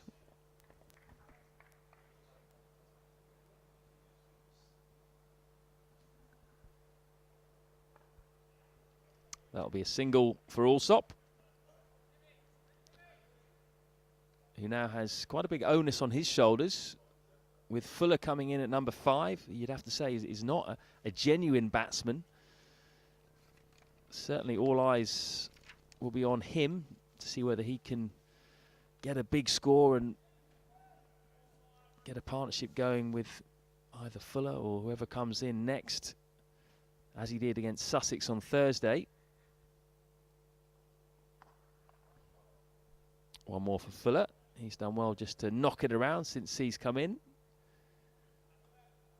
And that is the over. 22 for 3 off 4. Quite a seam-heavy attack for Middlesex today. You've got Miguel Cummins as well, who came in for James Harris, one of 2 changes from the previous game. The other being Murtagh in for the injured Luke Holman, who rolled his ankle in the warm-up. Otherwise, we think he would have played today in the 11. And then you've also got Steve Finn, the captain, of course, who usually opens the bowling. Martin Anderson bowls a bit of seam. So plenty of options, but it's going to be Helm to continue, and why not after that fabulous last over. Thick inside edge, this one from James Fuller. He's going to pick up 2 runs.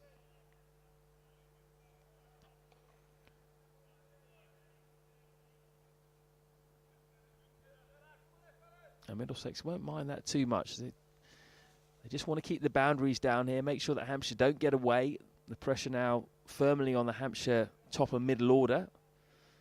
They'll just look to strangle as much as they can now.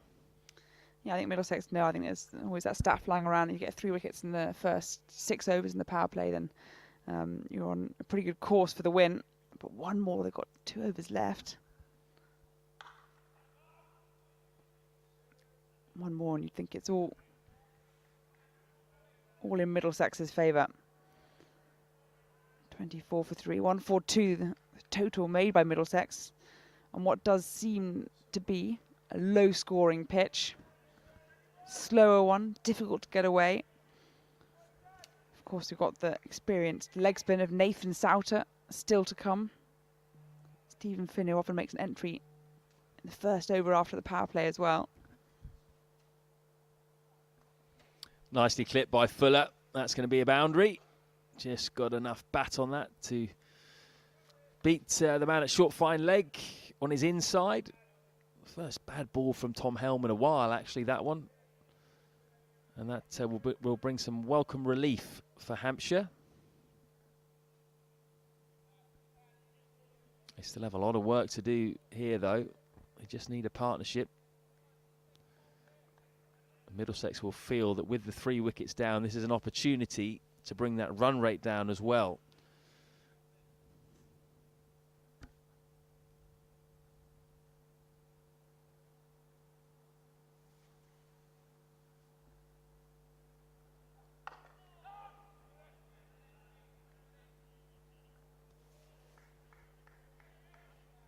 So this is Tom Helm's 3rd over. He's only gone for 12 so far. Picked up the 2 crucial wickets in his previous over as well of Vince and North East. It's meant that Stephen Finn has had to hold himself back because Tim Murtagh opened at the other end.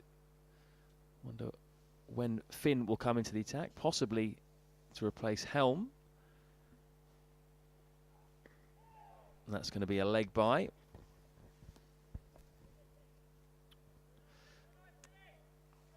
So one more to the total. We've got some news, Izzy. Yeah, the eagle-eyed amongst you may have noticed that the score sort of jumped up by 5 runs just a moment or two ago, and we commented on the umpire having a chat with Stephen Finn, the captain. And it's because when the keeper, John Simpson, had gone to field a ball, he'd taken off his glove, thrown his glove down on the field, had a shy at the stumps, and in so doing, had hit his glove. I don't think I've ever seen that before. I don't think I have either. Not his own glove. Absolutely. So yes, 5 penalty runs, which will, well, help Hampshire no end. Dot ball to finish. So 29 for 3 off 5 overs. Yeah, that's extraordinary, really. I don't even remember the incident. Well, we just got passed the note by Fletch, our head of marketing and comms here at Middlesex. So we can safely say that John Simpson's glove scored more runs than Vince, North East and Weatherly put together. That is correct, yes. Well. 5 overs gone. 29 for 3, aided by that rather unusual 5 penalty runs. But it means that we're going to see Murtagh continue, and Fuller whips this off his legs. Has it managed to splice between those two fielders? It has precisely cut them up. The one out at deep square, the one at mid wicket as well, couldn't converge on the ball in time. And it also therefore means that we see Fuller's first boundary, second boundary even, and the third boundary overall for this Hampshire outfit. And they move to 33 for 3. Still can't get over those 5 penalty runs. I think that's extraordinary. Fuller on strike. Shouts would catch it. It's played off his hips. Helm there at short, fine fields. Come through for a single. Given that as runs. So a bit of... Oh no, he's given it as a leg by. Late call from Billy Taylor there. But with the penalty runs, yeah, we were so enamoured with that brilliant stumping that we almost were blind to anything he was doing outside of that.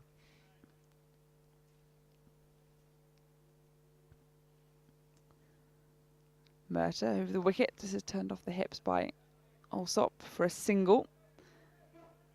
35 for 3. Well, it's one of those where we saw the umpire go and have a chat, but of course, with no means of communication up here, didn't think all that much of it.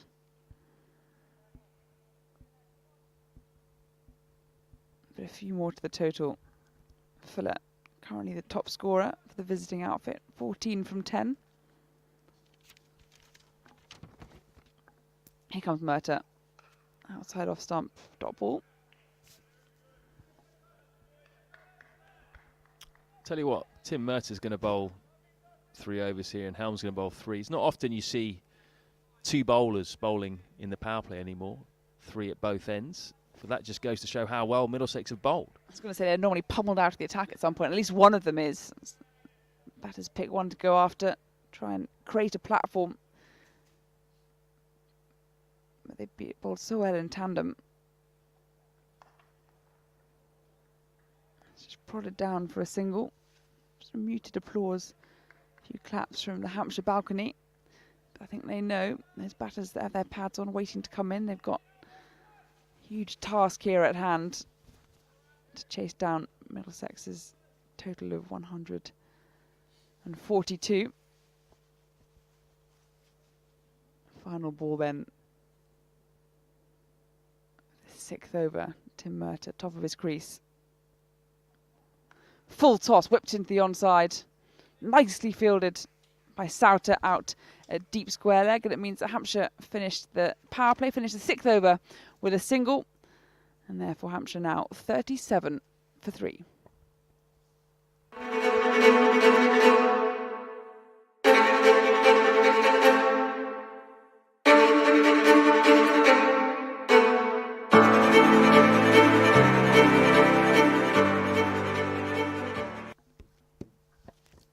Hampshire at the end of the power play, 37 for 3. Middlesex at the same stage in their first innings of 43 for 1. Just the wicket of Max Holden to have departed. So Middlesex on the upper hand here. I think the wickets column is probably the one that is the most important at this stage. And they'll want to keep those tumbling, as we're going to see a change of bowling for the first time in this second innings, and it's going to be Miguel Cummins taking things up, taking over from Tom Helm at the pavilion end. Tom Alsop on strike. Cummins right arm over. Nice and full, driven but not timed. Stephen Finn fielding at long on. I wonder if we'll see him having a little spell from the nursery end in a moment or two's time. Yeah, new role for the skipper. Not used to not opening the bowling. I'm sure Miguel Cummins as well probably prefers the new ball in his hand, especially in 4-day cricket. This is his first T20 game since Middlesex's only win against Essex a couple of games ago. Cummins to Fuller. Rose a bit quicker on him than perhaps Fuller thought. Nice dot ball then. That really hit the stickers of the bat, that did. Good hard length from Miguel Cummins. Good start by him. Good full delivery to start off with, and then hitting a hard length. He's got 1 wicket in 3 games this season, economy rate over 10, so he'll be looking to improve on those stats, that's for sure, after a good Bob Willis trophy. Cummins, once again, pushing Fuller onto his back foot. Does well to guide it into the offside, keep it down.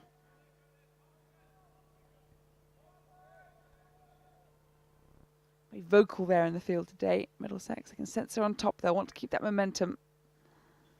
Keep those wickets tumbling. Hampshire by no means out of it yet. Quite noticeable that both Miguel Cummins and Tom Helm have got a decent amount of bounce from this pavilion end. Didn't really see Shaheen Shah, Afridi or any of the Hampshire seamers getting that amount of bounce. So positive signs for Middlesex. Alsop plays it off his gloves. A couple of bounces before it meets the keeper. Both Hampshire batters now in double figures. Starting to build a little partnership.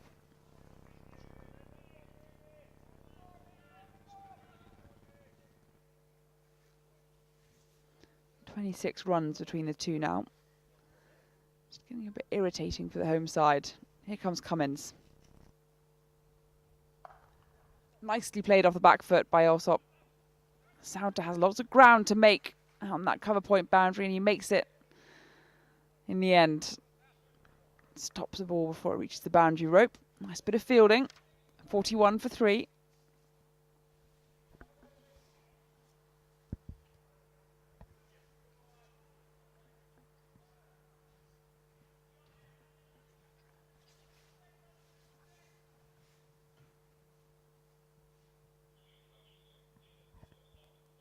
Cummins again. Bangs it into the turf. Nicely pulled shot by Alsop. Didn't quite time it. But keeps that scoreboard ticking over then. After 7 overs, Hampshire find themselves 42 for 3. Middlesex targets. They've made 142.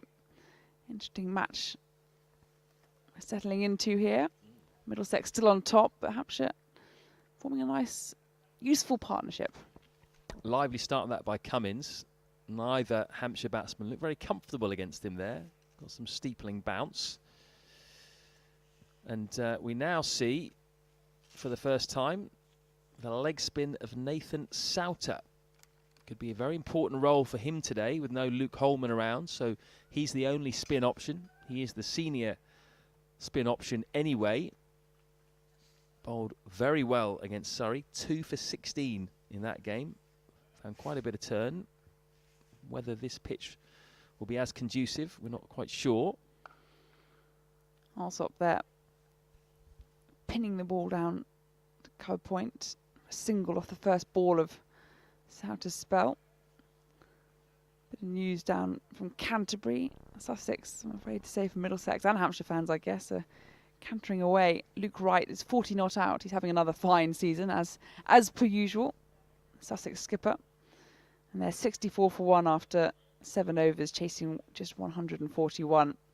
So Sussex in a good position as Souter into the right-handed Fuller, pulling away down to square leg.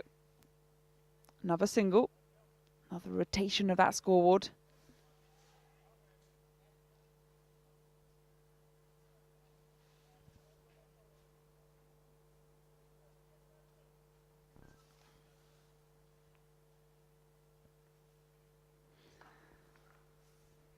cut nicely by Alsop. Out to cover point. Yeah, I really do think that Souter could be a key man today. Mason Crane found a bit of turn when he was on. Souter is the only bowler who offers something a bit different really for Middlesex with the 4 right arm seamers. Thick inside edge. Trails away to short fine leg. Souter there thought he was in with a chance. Just about evaded the leg stump. Just the 1 run, 46 for 3. Finn places himself at backward square, or backward point even. This is aerial for a moment, but it's found the gap. Wide gap between long on and deep mid wicket. Furthest part of the field, but Alsop's hit it with enough strength to find its way to the boundary edge, and it means the Hampshire bring up their 50 or 47 balls. Run rate hovering between 6s and 7s. And this is past the outside edge, and there's an appeal for a stumping. I wonder if Souter first appealed for caught behind, then the stumping, but neither was given. Nothing on it, but a dot ball nevertheless. 50 for 3 then after 8 overs. Alsop there on 20, Fuller on 18, and Middlesex hunting down to break this annoying partnership now. Yeah, it's worth 38 now, this partnership between these two. It's been steady without being spectacular, but that's what Hampshire need at the moment to get back in the game and put themselves in a good position to chase down this score of 142. Miguel Cummins, aerial, shouts of catch as it hovers just beyond the reach of backward point, hung in the air a little bit. Couldn't quite get there in time. It's the man on the cover point boundary that makes the ground. 1 added to the total, 51 for 3. I feel as though I'm doing Middlesex viewers a disservice. I mean, Matt, you picked up 3 wickets in your 5 over spell, and I'm so far yet to find my first. Come on, Izzy. Just get us 1. We'll take 1. Cummins might help me. Played off the hips by Alsop.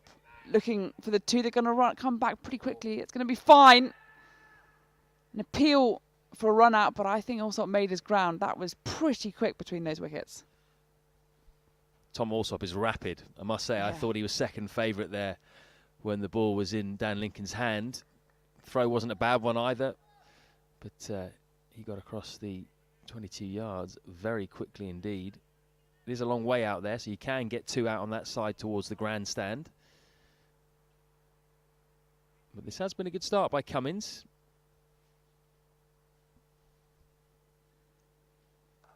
Here he comes again. She played backward a point. A sliding stop. Brings another 1 to the total. And that 1 for 2 that Middlesex made, it's one of those that absolutely I think Middlesex have got the upper hand right now, but it's not so big a total that Hampshire, even when they were 3 down for not many early on, were sort of completely out of the game. There's hope yet.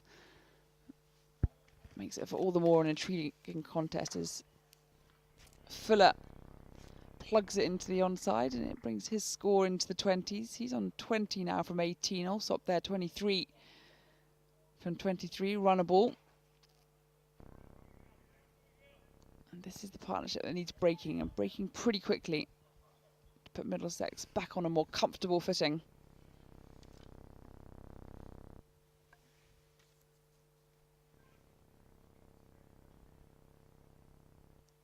Cummins pulled by Alsop along the ground into the hands of fine leg. Helm out there. Big blue towel protruding from his trousers. Nice sunny, warm, dry day here in London. Breeze picking up once more, but the sun shining throughout, a few clouds dotted around the sky. Lots of cricket to be played. Fuller on strike. Full, dug out nicely, only so far as mid-off. We had a thought there, mid-odd even, had a thought about shying at the stumps. As they came through a quick single, decided against it, and it means that after 9 overs, Hampshire find themselves 57 for 3.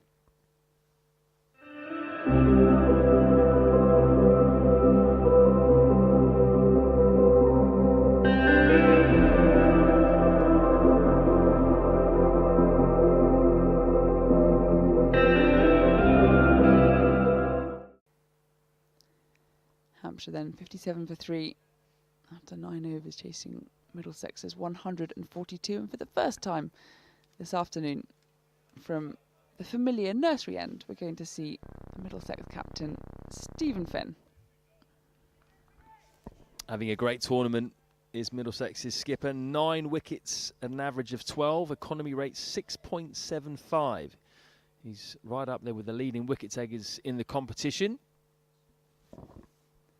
We're bowling to Fuller first up, and it's wide down the leg side, and signalled as much by the umpire. I wonder how Steve Finn is going to bowl here. We saw against Surrey on a slow pitch that was taking turn. He bowled a lot of cutters, a lot of slower balls. It seemed to work for him as well on that occasion. He took 2 for 21 in the end. Is he going to do something similar here today, or does he feel like there's more pace in this pitch? And as we've seen with Tom Helm and Mid-Or Cummins, you can trouble the batsman with it. Full driven, only so far as extra cover.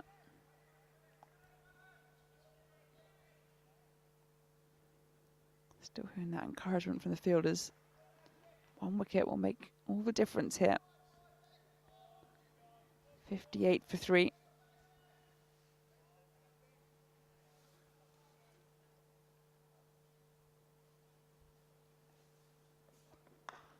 Plugged back over the bowler's head. 4 runs, a couple of bounces, and into the advertising hoarding behind Stephen Finn.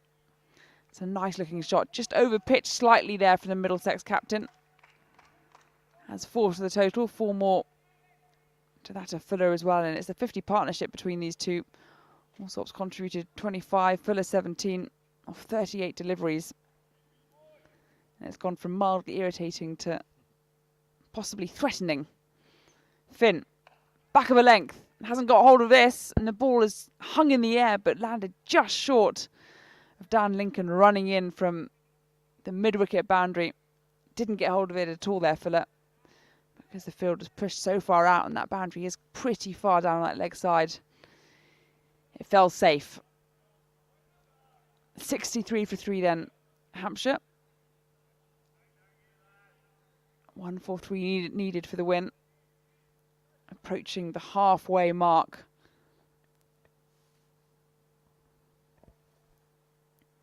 Finn, Allsop pushing him onto his back foot, just the single, pushed out to mid-wicket.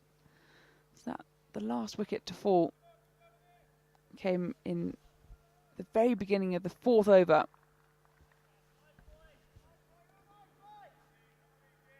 So it's been a while. Middlesex are due one, that's what you might say. Due a wicket. At least they like to think so.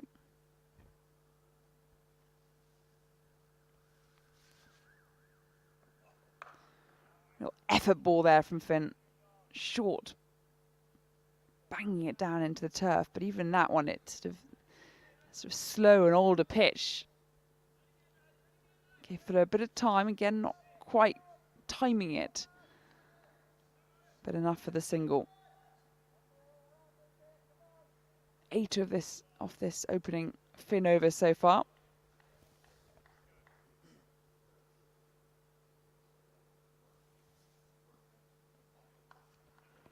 Nicely played off the legs by Allsop. So a single to end the over, and it means that at the halfway mark, Hampshire chasing 143 to win. They find themselves 66 for 3. Yeah, it's quite even, actually, at the halfway point. Middlesex was 68 for 2. Hampshire 66 for 3. So not a whole load in it at the moment. The problem that Middlesex have is that 142 is not a whole load of runs to play with. So if these two continue for another 3, 4, 5 overs, they could be in a bit of trouble. Nathan Souter is back into the attack. He's switched ends, coming in from the pavilion end this time. See if that brings him a bit more luck. Just the 1 over so far. Reverse sweep immediately from Allsop. Doesn't get it. Does get a leg by. maybe a bit too full. And he saw the gap, wanted to beat the man at short third man, a legitimate option, that's for sure.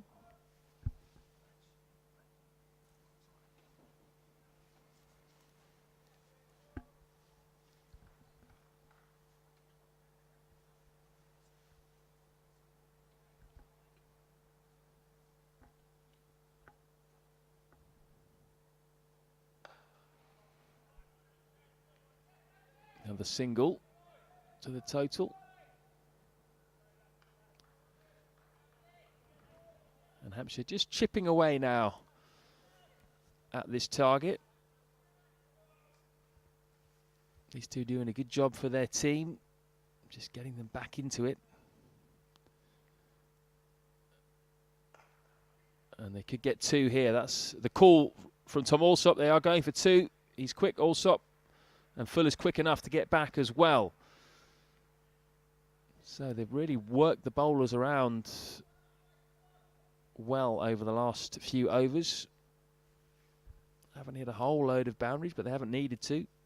2 for Alsop, 3 for Fuller. And that will ease the nerves, certainly, in the Hampshire dressing room. They will feel this target's within reach now. Reverse sweep again, misses again. Simpson takes and whips off the bails, as he has done numerous times during this innings. Once the spectacular effect when he stumped Joe Weatherly off the bowling of Tim Murtagh. Now he goes the other way, and the little lap sweep. He's going to get 2 again, is Tom Alsop. So he's manipulating the field very well here. Going at a runner ball so far, but doing a good job for his team.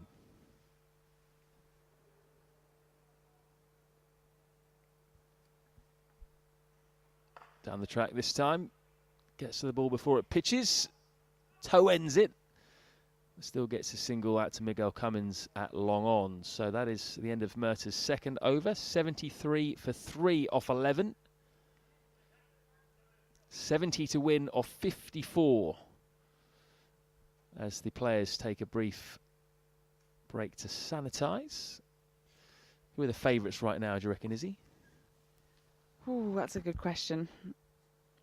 I haven't got a Middlesex hat on at the moment, so maybe that will inform my decision. No, one thing I think has been really interesting to observe between these two batters is that because it is a sort of slower pitch, because that sort of the par total probably is a little bit lower than you perhaps be used to here at Middlesex, at Lords, they can afford to rotate the strike. It doesn't need to be done in boundaries. They saw that from the Middlesex innings.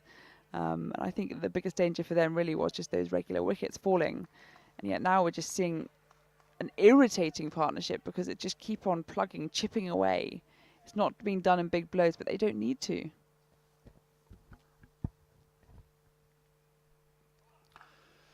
Alsop tries to heave the first ball of Stephen Finn's second over into the stands out at the mound stand. Doesn't get all of it, gets a single. Hampshire almost have the liberty of having seen how difficult it is to reach a competitive total in hefty blows, that they can sort of rest more assured that they won't come up short if they do just play it sensibly, play it round, keep rotating the strike.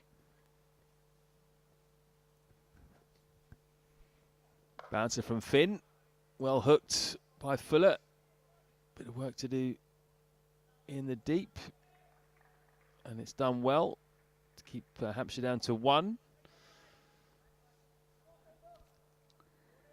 And that's a danger for Middlesex, is where they want to try and up the risk factor for Hampshire, but these two batters don't need to. They can play comfortably. They can play within their limits.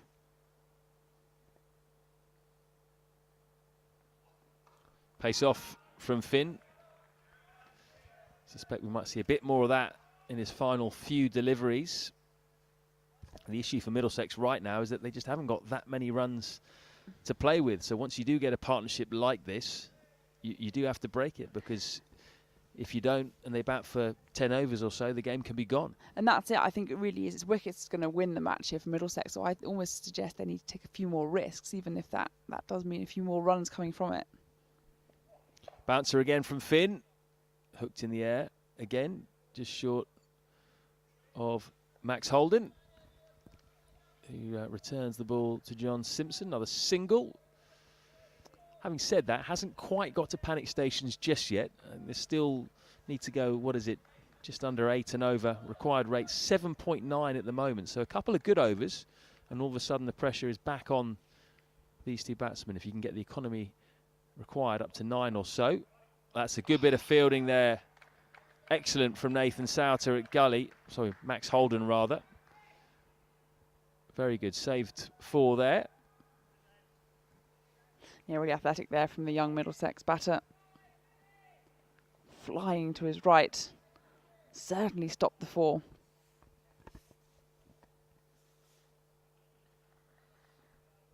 Can Finn finish off strong in this over? The final ball of the 12th. Goes short again. Another pull shot. Out to Holden again. And another single. So saw that a few times in that over. 79 for 3 after 12.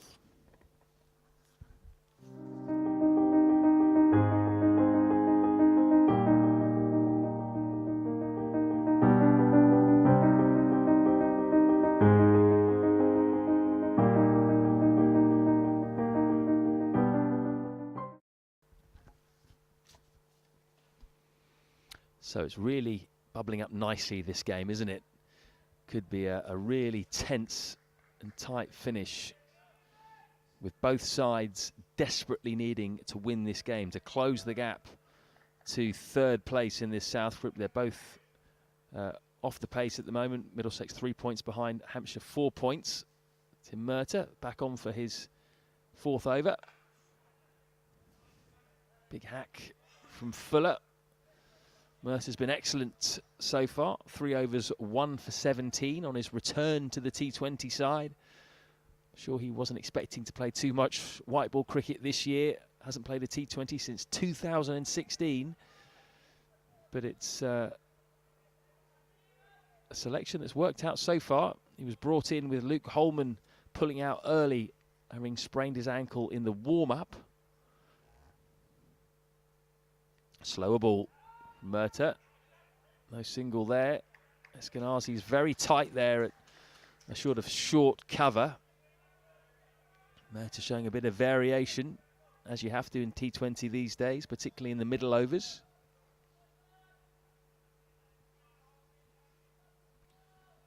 He's got 3 men out on the boundary on the leg side. Long off and a man out on the offside. Alsop trying to go over the top of the short, fine leg there. Doesn't quite get it. Interesting mind games, tactics there from Stephen Eskenazi. Just hearing him shout from his position at extra cover, keep them under a runner ball.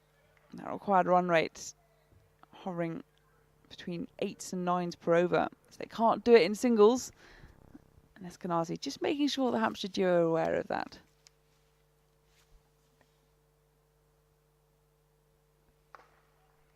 Again, out to the leg side, just a single. They won't mind too much if it's just singles, Middlesex. This run rate is just creeping up slowly over the last few balls. I guess they'll also look at the Hampshire batting lineup and think, well, there isn't a whole load left. You've got the likes of Lewis McManus, Ian Holland, who are all-rounders, and then pretty much it's the bowlers, Wood, Stevenson, Crane, Afridi.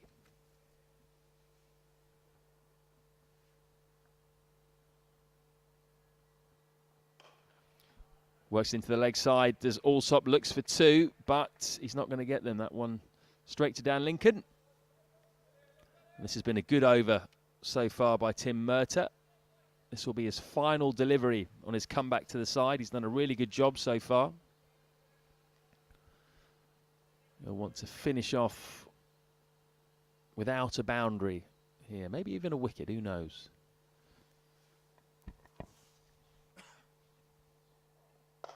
Big shot from Fuller. Has he cleared the man? No, he has not. Straight down the throat of Martin Anderson. And finally, Middlesex have the breakthrough.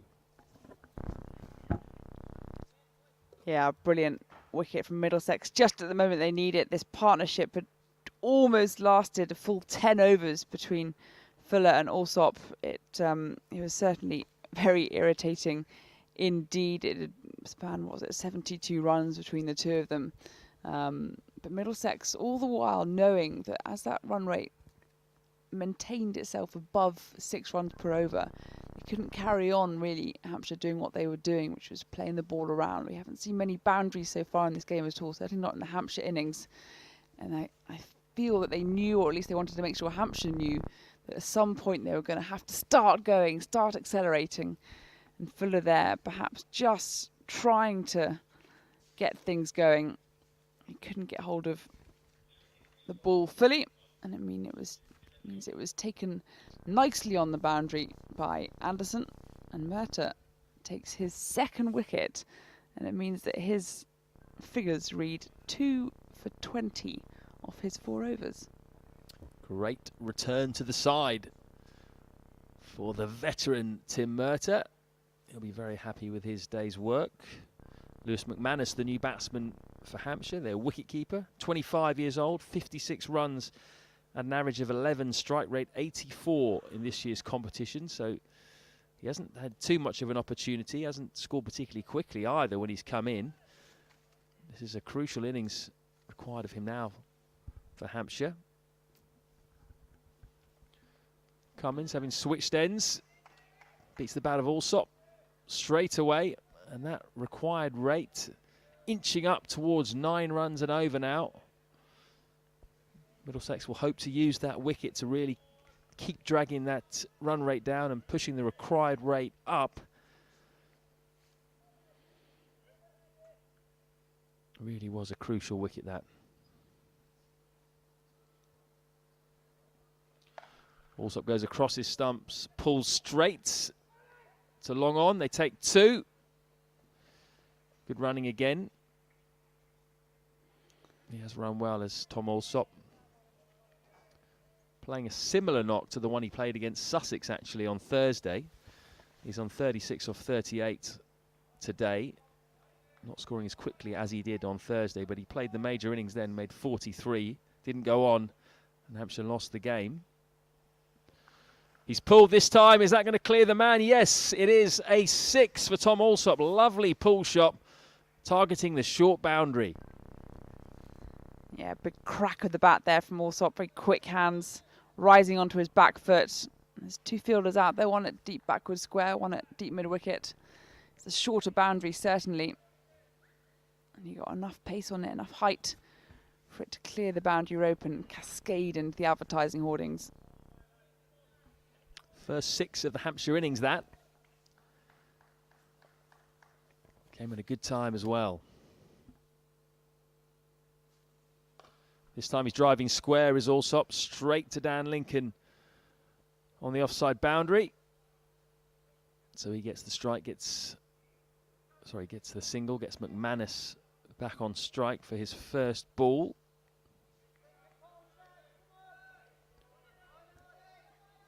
Yeah, you certainly get the feeling with the way in which also has played this over that he knows that he has to take on this Middlesex attack. So slightly weaker middle to lower order for Hampshire. Lots to do then for the young opener. Oh, good start by Cummins there. Squared up McManus, thick outside edge. They went straight to gully.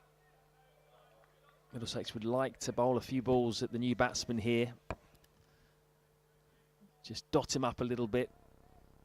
Keep that required rate hovering around towards 9 runs and over.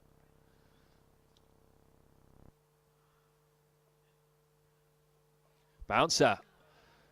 McManus trying to flip it over the offside. Doesn't make contact. 92 for 4 with 6 overs to go in this game. Required rate now 8.5. Just have a feeling this could be a last baller. Or at least a last overer. We've had a tie here before. We've seen 2 so far in this competition. Certainly not unheard of. We always like a sort of low-scoring thriller.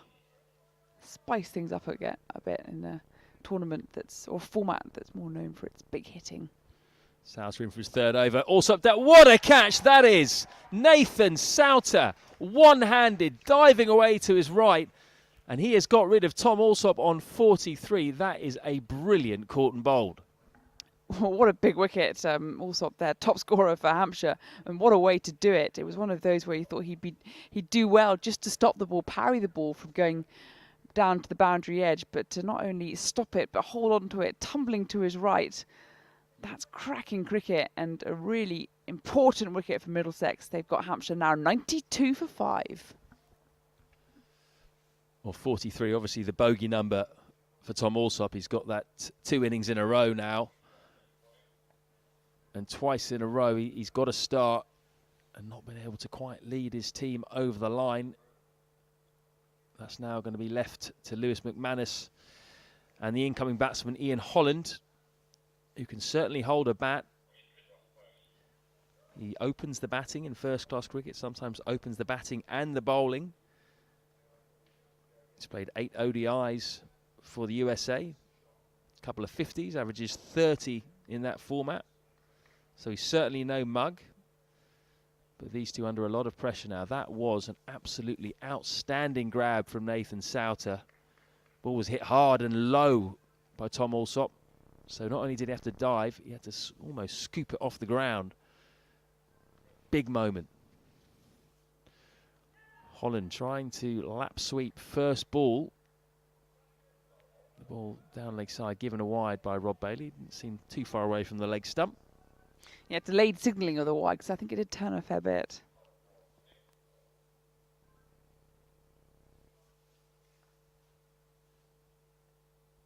Same again.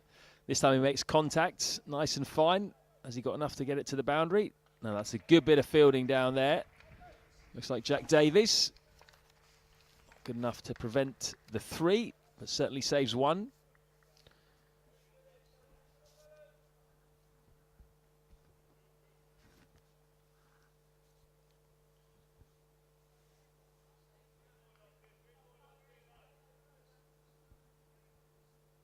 So short fine leg goes in now to try and block off that shot.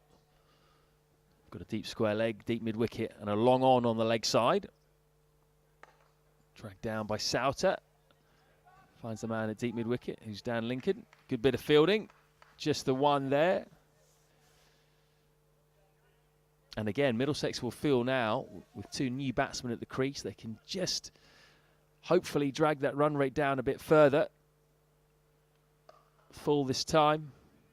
Driven out to the man on the cover boundary. 1 more to the total.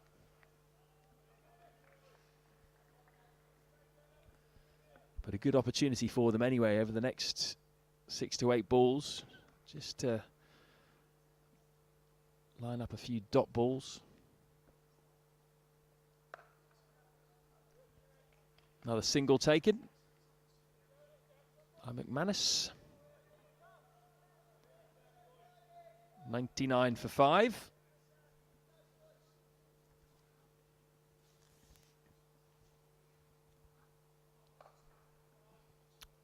That one's just hung out on the offside by Souter. 1 more single to the total, so exactly 100 for 5 are Hampshire. We've got 5 overs to go, 43 needed.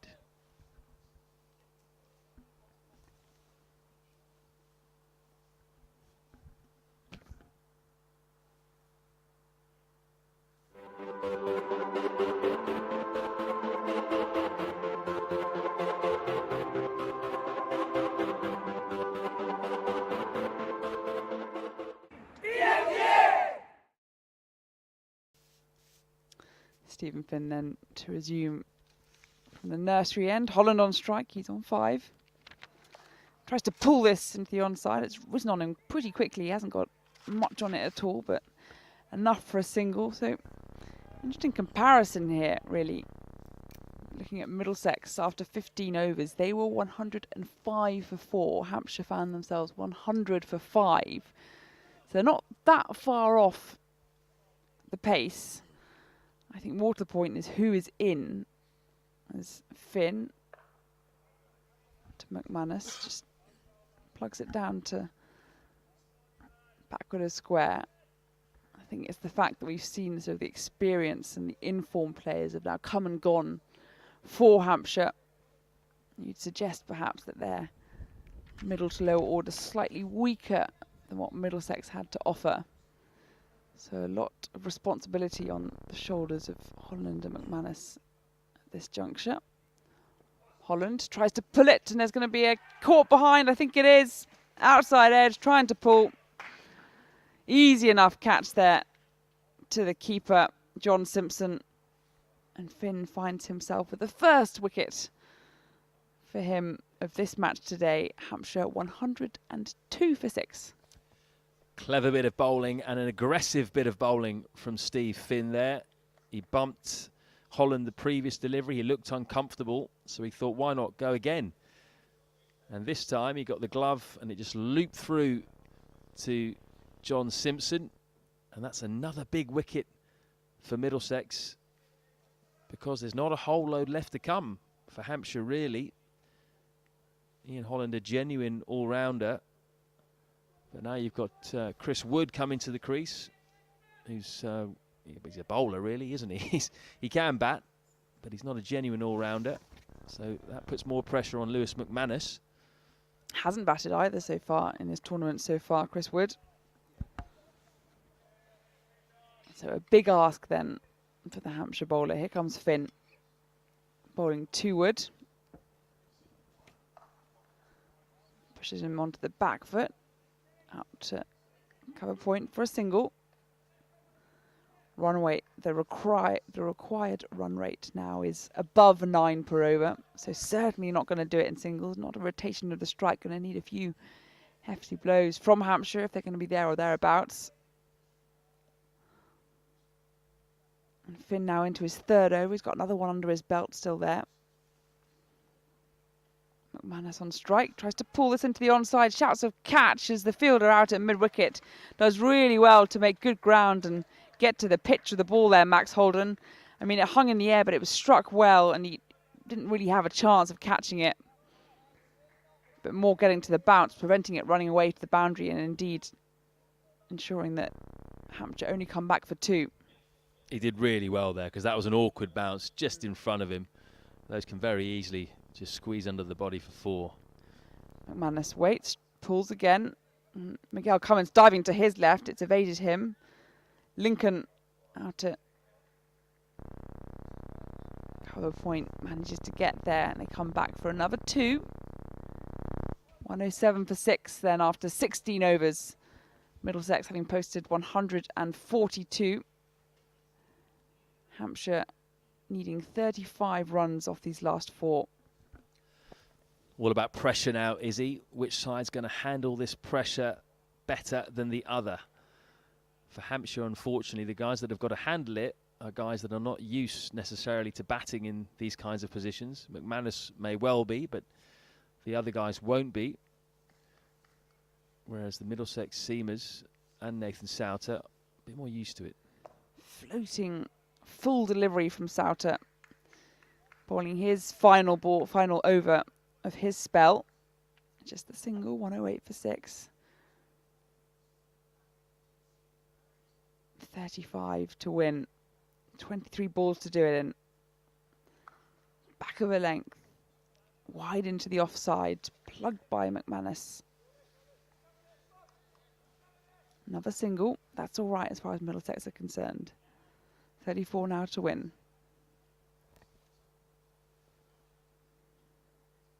Fuller, flighted, missed by Wood. Trying to tonk that to Kingdom Come. I think Wood fancies a bit of Souter here, fancies the spinner, knows he's only got 3 more balls of spin in this innings. This one has got more of it, but straight to the fielder, extra cover. Really good stop there from Eskenazi. Took it cleanly, tumbling to his right. I think he's rather pleased with that one.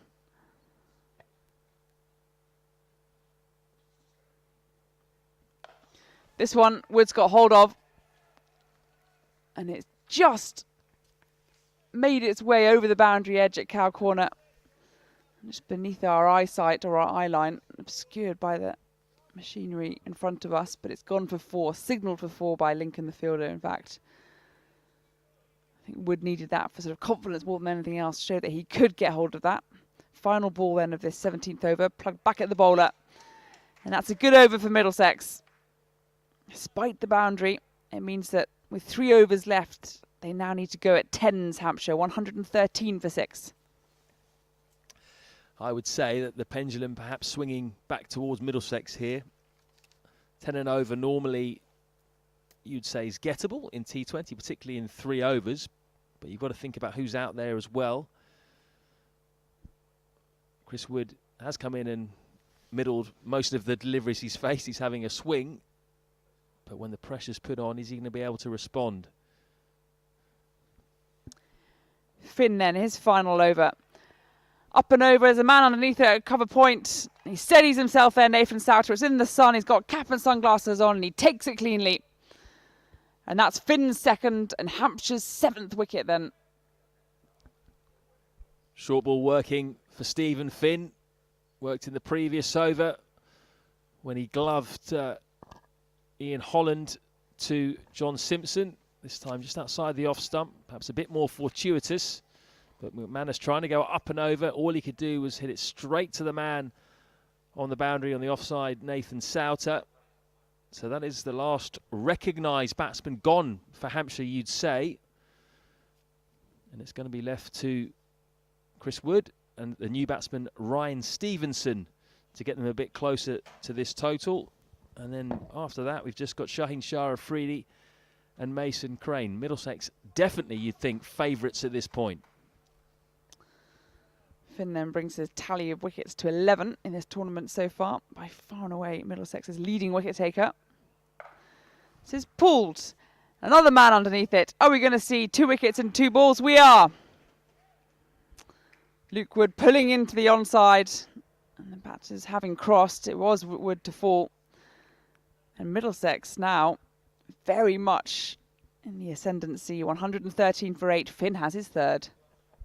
Clever bowling again by Steve Finn, just bowling it short with plenty of protection out on the leg side, but you'd have to say slightly questionable decision making from the Hampshire batsman with men out there, long boundary as well. It's going to be very hard to clear him, and that has gifted Middlesex another wicket really. A couple of gifts in this over. Stephen Finn won't complain. That's more wickets for him. He's charging up the leading wicket takers list in this competition.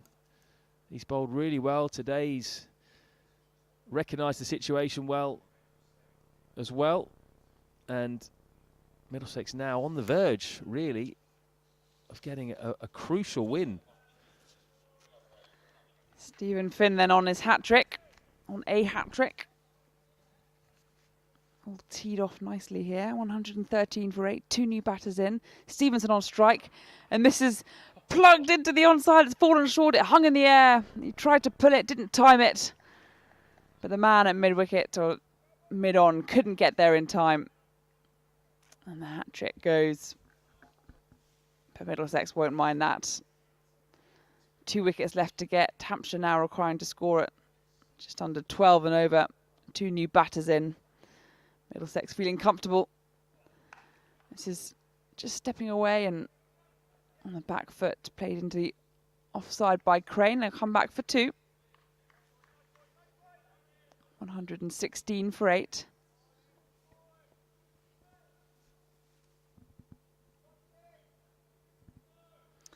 Sussex have defeated Kent in their match down at Canterbury. As Finn is through and a single taken by Mason Crane to mid-on. And that's probably a good result for Middlesex, really. It means that Sussex will go above Kent and go top with 9 points. Kent will have 8 points. But, sorry, that's not a good result for Middlesex. They wanted Kent to win. Yeah, unfortunately, it means they're going to not close the gap at all. Final ball of this Finn over, driven down to mid-off for a single to end that one. And it means that with 2 overs left, Hampshire need 25 to win. Middlesex needs 2 wickets. And you say it's very much in their favour. But yes, that table looking a little bit irritating perhaps for the home side of Middlesex. If and when they do win this match, they'll skip ahead to 6 points. Kent top of the table with 8. Surrey underneath them with 8. But Sussex having beaten... Sussex are now at top of the table with 9. So you've got 9, 8, 8, and then Middlesex with 6. That gap a little bit irritating. Yeah, although they will have both Kent and Surrey in their sights. Yes. Just 2 points, 1 win away. But of course, they've got to get over the line first, and that isn't a given just yet. Got ahead of myself. Things have happened in T20. Stevenson, tall man, he's on strike. Cummins is going to bowl from the pavilion end, right arm over. Orange soles away from us. And we've got a piece of a bat flying off into the offside. The ball kind of... Something flew off. Yeah, stayed still, and I wasn't quite sure whether it was ball or piece of wood that was flying away towards point, but something flew off. The ball stayed marginally where it was, and they got the single. Slower ball into the onside, down to the cow corner boundary. Well fielded there by Dan Lincoln. Nice little partnership in the field with him and Nathan Souter. Brings the ball back in. They come back for 2. 1-2-1 for 8. 22 required to win. 10 balls left.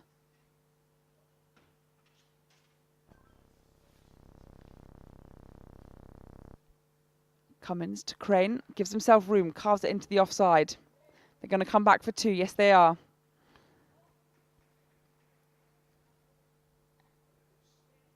$20 to win. 9 balls left. 3 in this over.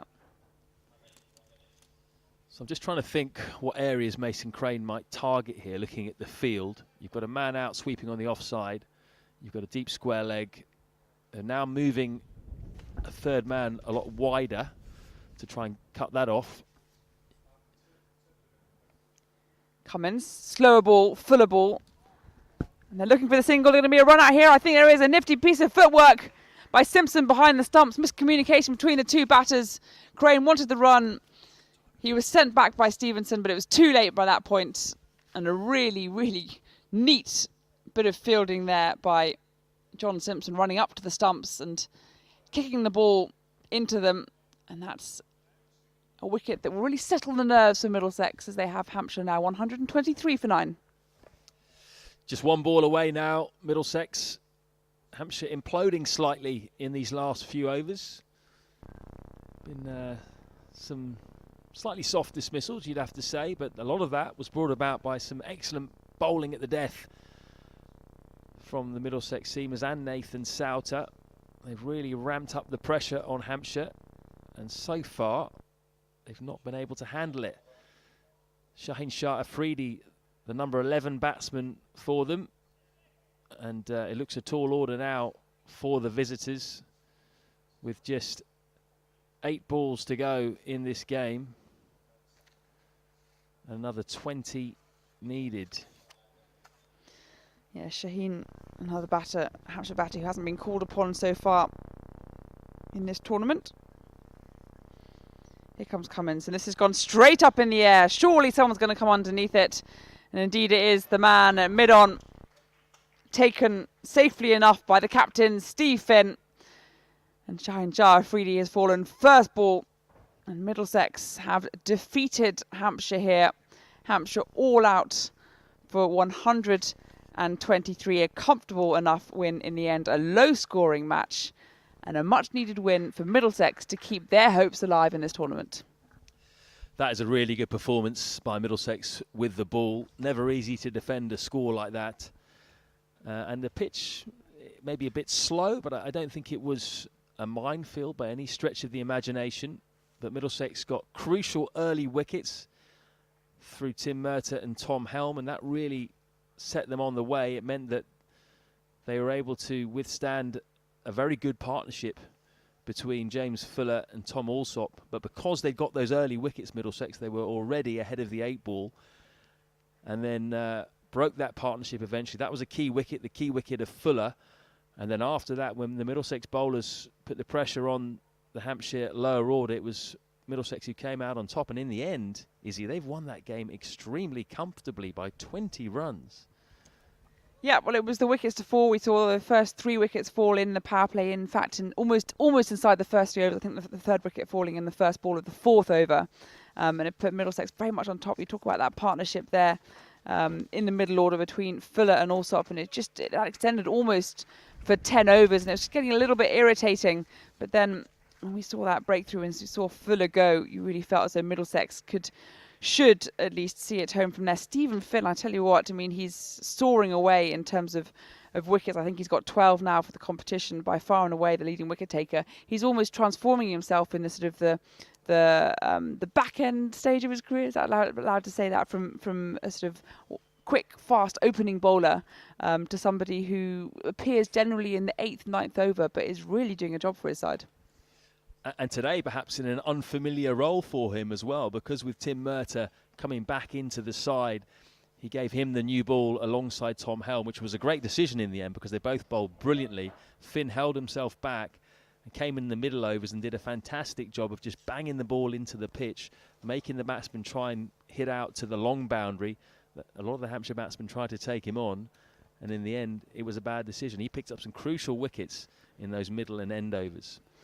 And I think, Matt, one thing we definitely did say, that going into the second innings with Middlesex scoring 142, their lowest score that we've seen so far at Lord's this season in the T20 Plus, it was going to need the efforts of a bowler picking up the Knight Frank player of the match if Middlesex were to win. And indeed, I'd like to thank viewers for watching, thank viewers for voting for the Knight Frank player of the match, because of course, who could it not be than the captain himself, Stephen Finn, picking up the Knight Frank player of the match. That is a convincing win for Middlesex.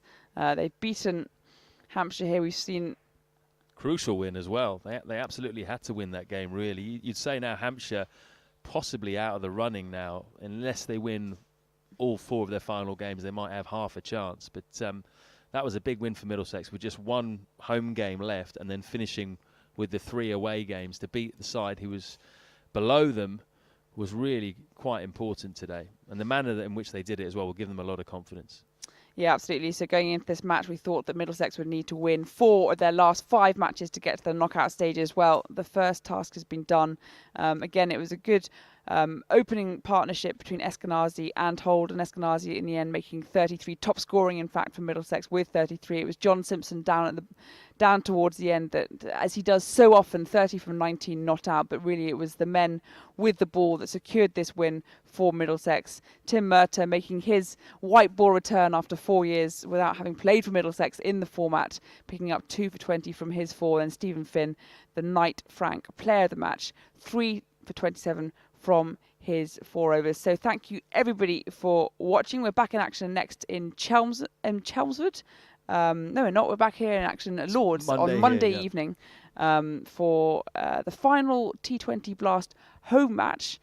So please do join us then. Once again, the live stream from Middlesex. Thanks very much for watching and have a wonderful evening.